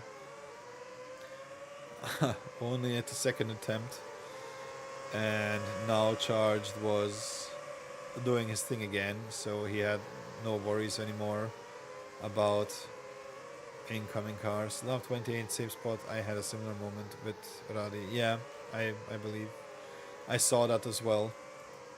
I saw that as well, and I guess also Paladin has written to in the chat as well that he should be aware of blue flags. But yeah, Randy's still following Nestori here. Nestori can't afford to make the slightest mistake, and now I know what Nestori meant with that he doesn't feel the same anymore after this race. Like, it took some energy from him, definitely. Now Pera with another pit stop, and he's probably going towards the end with another set of hard tires. Okay, this is a nice strategy from Pera. Works, I guess.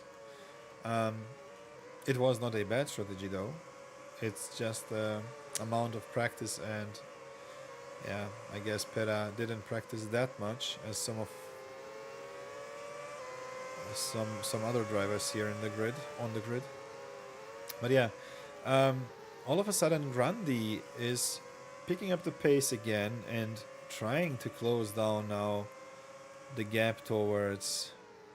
I have to watch it from Grandi's perspective so that we can see the gaps towards Nestor. It's now half a second just, and look at this, like how huge the gaps, how huge the gap might look like, but it's only now even less than half a second, which is amazing. And Grandi still doesn't have the slipstream that he would like to have, but maybe now with this better exit he might have a chance. Now Nestori approaching some back markers. Grandi with a mistake there. Oh, this is giving Nestori the chance now to run away and to have some breathing room there. But he has to fear the upcoming cars in form of Radi and Pera maybe, but Pera was actually in the pits, so he has only Radi in front of him. So I believe it's going to happen in the next round or in the next lap, where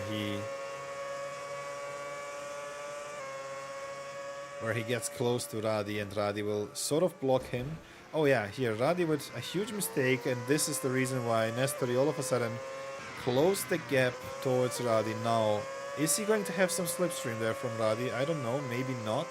But Nestori was able to write in the chat Radi. So, but Radi, I guess, didn't pay attention to the chat. Oh, and this is some unlucky moment there. Nestori. Oh, okay. I mean, I can relate to this sort of situation, that you are frustrated, but I guess this was a little bit too much. Even though you already passed him over here, and he might have been just now aware that you are next to him. But I guess this move over here was a little bit unnecessary, because not only that you hit him sort of on purpose, but you also Grandi had a, I don't know, maybe Grandi had seen the opening there on the left side, and with your push against Radi, you sort of closed the door for Grandi, and Grandi got stuck there. I believe. I mean, honestly, this move was unnecessary. I'm not sure. Like, I don't wanna say anything that might get me into trouble. I don't wanna provoke anything here, but I'd say that was definitely unnecessary. Unnecessary move. Even though you're frustrated, you shouldn't have hit him, because again, not only that you hit him, but you also closed the door for Grandi, and Grandi might have had some sort of opportunity there. But here, now Grandi with the move, I don't know if it's going to stick or not, but damn, Grandi, like this is a nice fight between the two of you, because the pace is similar, and I would give it to either one of you. Like, I would give it to both of you, like the P2 position, but only one can have it. And so far Grandi had quite a few mistakes in comparison to you, so I'm not convinced that Grandi deserved P2, even though he is quicker, but he has more mistakes. He has more mistakes. Up until that point, it was a clean race from you as well, Nestori, but again, yeah. So, yeah, wait. I have forgotten to show you my moment in the pits. Sorry, guys. I will rewind, but I will get back to it again. Just quickly. Here. This was my moment towards the pits. So I felt quite okay being in P6. And then for some reason I fucked up here. Yep, and this slowed me down too much. This slowed me down so much. And yeah, I lost out a few positions after my pit stop.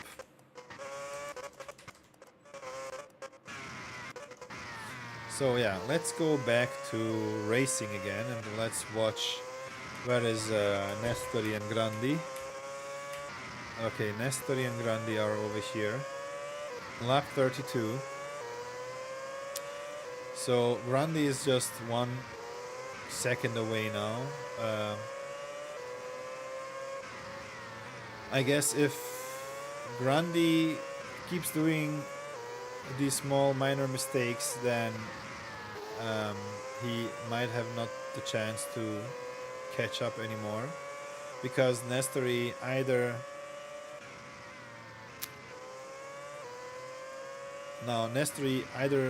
keeps focusing really hard,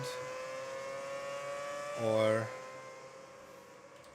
oh, there is Yuki. I can see him in turn 2. He said it already in the chat. Thanks, Yuki. So let's wait here for Yuki. So there was a slight mistake over there, and then here. Oof. Yeah, this was just... but actually, this was very good there from you to sort of use that runoff area. Very nice from you there to use the runoff area and then to exit it. I guess without the runoff area, it might have looked different. If there was just a wall, I think you would have bounced into it, and then you would have been stuck there, and then you would have needed to sort of drive backwards and then forwards again, and you know, made a 20-point turn, something like that. But yeah, let's get back here to Nestori and Grandi. Nestori just had not a single minute of peace there. He just had to put out hot lap after hot lap after hot lap against Grandi to stay ahead. Sorry, I'm not seeing who joined in Discord, but whoever it is, welcome. And yeah, so we are in lap 34 right now. Grandi still chasing down Nestori, and then a huge gap towards Stealth, and then after that another huge gap towards Taxi Vader, Pera, Kosandari, and Igyava and J-Benz. So J-Benz, he struggled quite a lot there with the hard tires he had.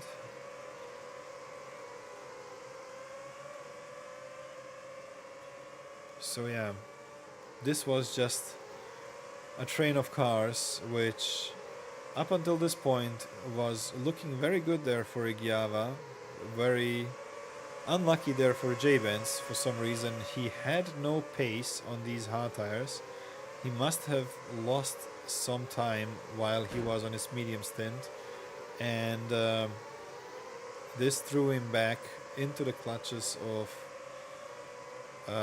this group over here. Pera, very fair, made some room there for, yielded there for And then this huge incident for Igiava against... Wait, where is he? Okay, this is Igiava now.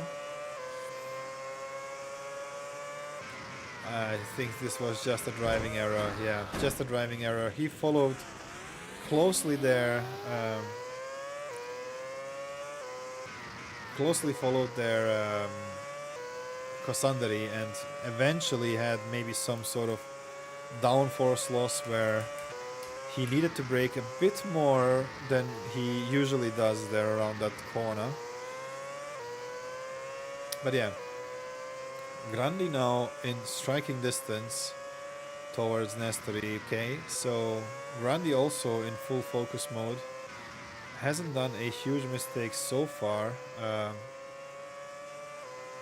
I mean, he did some mistakes during this race prior to this lap that we are in right now, but now currently he isn't doing any huge mistakes, and that sort of enabled him to close the gap towards Nestori, and now the pressure is on for the final 5 laps of this race. Nestori was probably sweating bullets over here. As he said, his heart is not the same anymore after this race.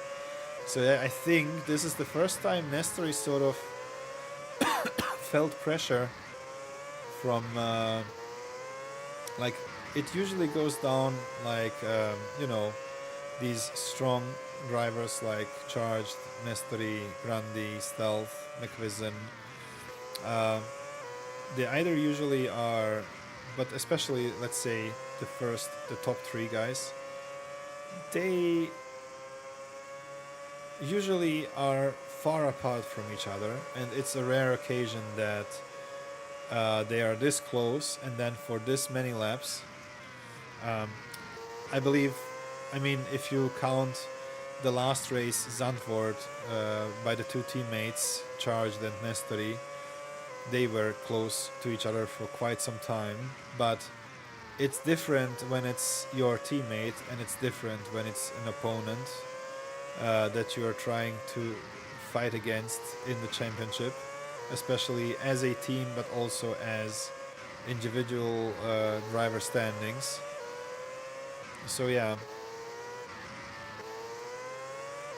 I made 0 errors. I am proud of that. Yeah, and you should be. You should be.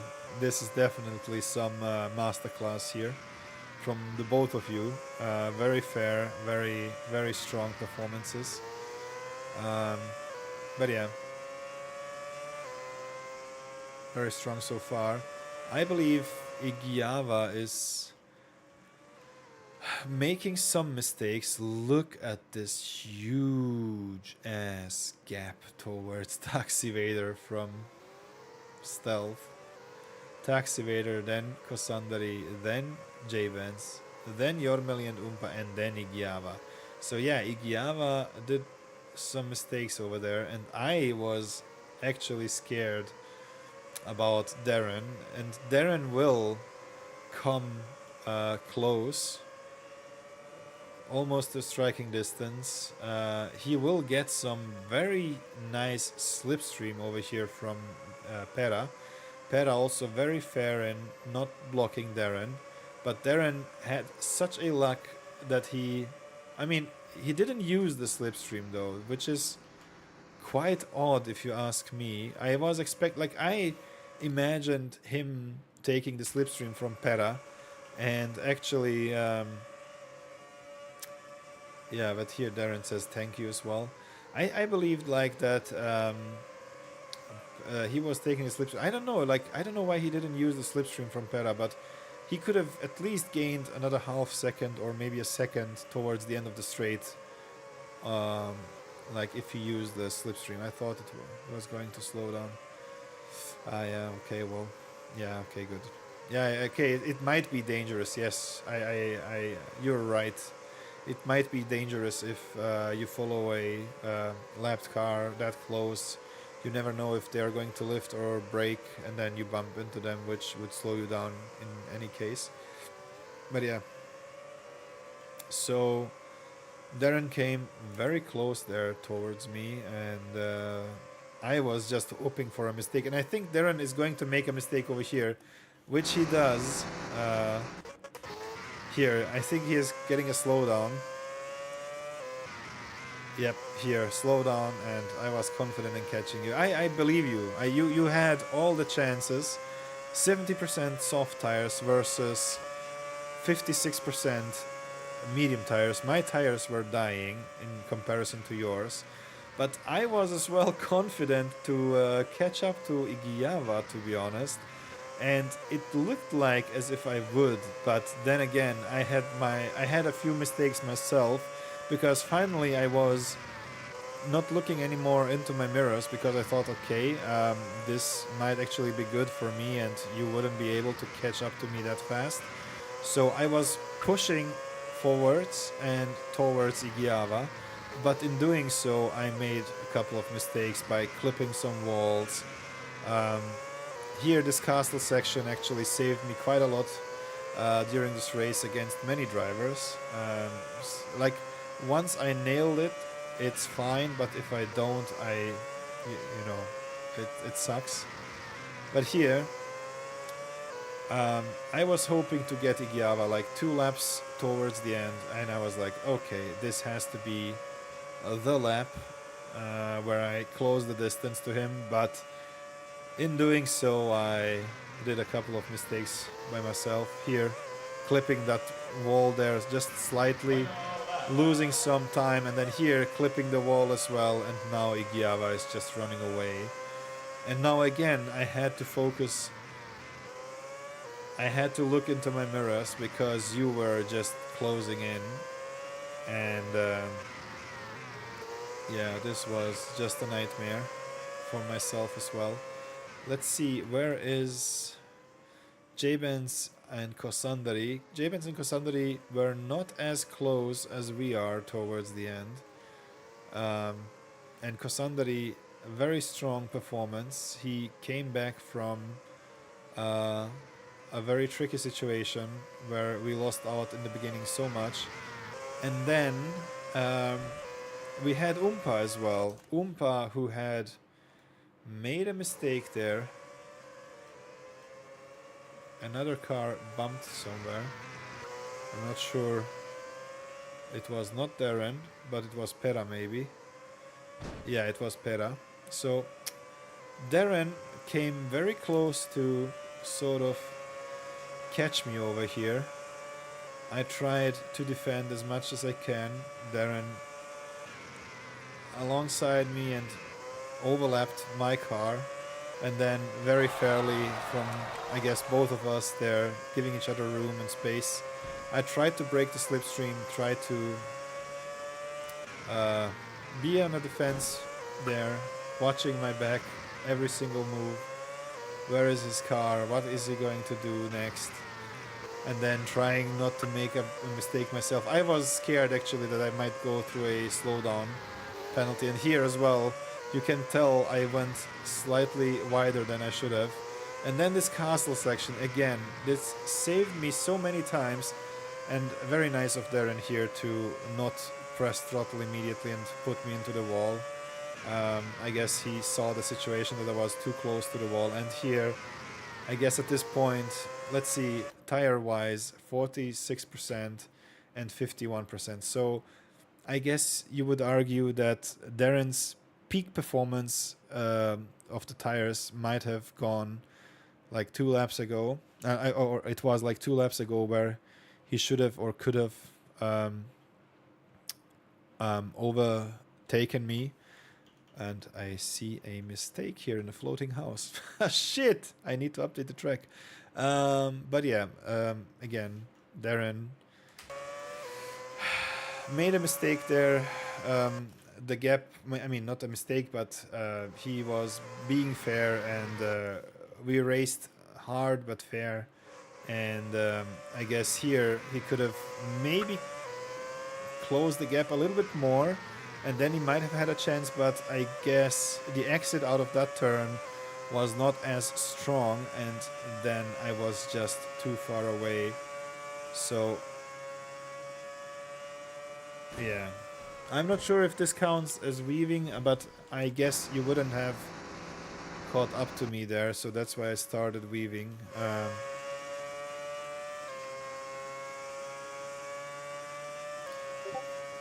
Yeah, I don't know.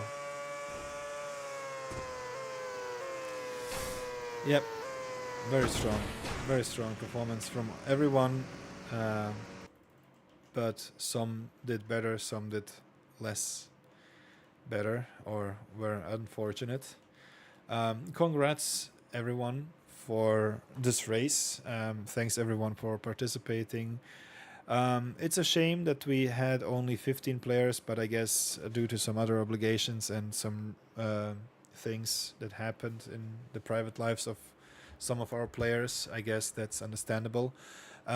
Again, congrats to everyone. Next track is Singapore, which will be recreated by Igiava, and it already looks fantastic from what I could see. Small glimpse of the layout. Congratulations to Dremet for becoming a second time dad, or yeah, and to McVision as well. Congrats, and for his anniversary, and yeah, and I guess please go ahead and look up the tournament section in the Turbo Sliders Discord server, on the Turbo Sliders Discord server. There is going to be a Rookie Cup, which will be hosted by McVision, and believe me, once he hosts tracks and events, I mean, then the events are most like they've never failed, and they were always good attended, and also very nice and very interesting, because it's always fun in those sort of events. It's the Rookie Cup, which will be on Saturday, September 20th, at 9 p.m. CEST. The event is especially for all the new players who joined recently, such as Arcticade, Havonen, Anthony, Xboom, Duncan's Game Chest, and others that he missed out to mention. But in this case, TSU veterans are welcome too, either as spectators or by watching McVision's live stream on Twitch. If you look up McVision on Twitch, you will see him. And some details about the race. There will be a couple of races on various tracks with different vehicles, giving a taste of the game's variety. And it's going to be short races, so you won't have like, I don't know, 20 laps or whatever. It's maybe like, I don't know, maybe like 5 to 10 laps at the most. And the winners are, or the winner is going to get a big DLC pack for TSU. And among the other participants, there will be a raffle where one big DLC pack is going to be given to the lucky winner in the raffle, and 5 small DLCs among all participants. So, edit, 1 more DLC spent by Staney. Yep. Thank you, Darren, for making it possible as well to give 1 more DLC. And yeah, and McVision is inviting to join the fun, watch the action, and see who takes home the prizes. So yeah, there is also a event which is created so that you don't miss it, and keep an eye out for that. But until then, we will have eventually some OSCR race for the playoffs, and we will have the Singapore race in 3 to 4 weeks' time. So stay tuned, and thanks for watching. Have a good night. Bye bye.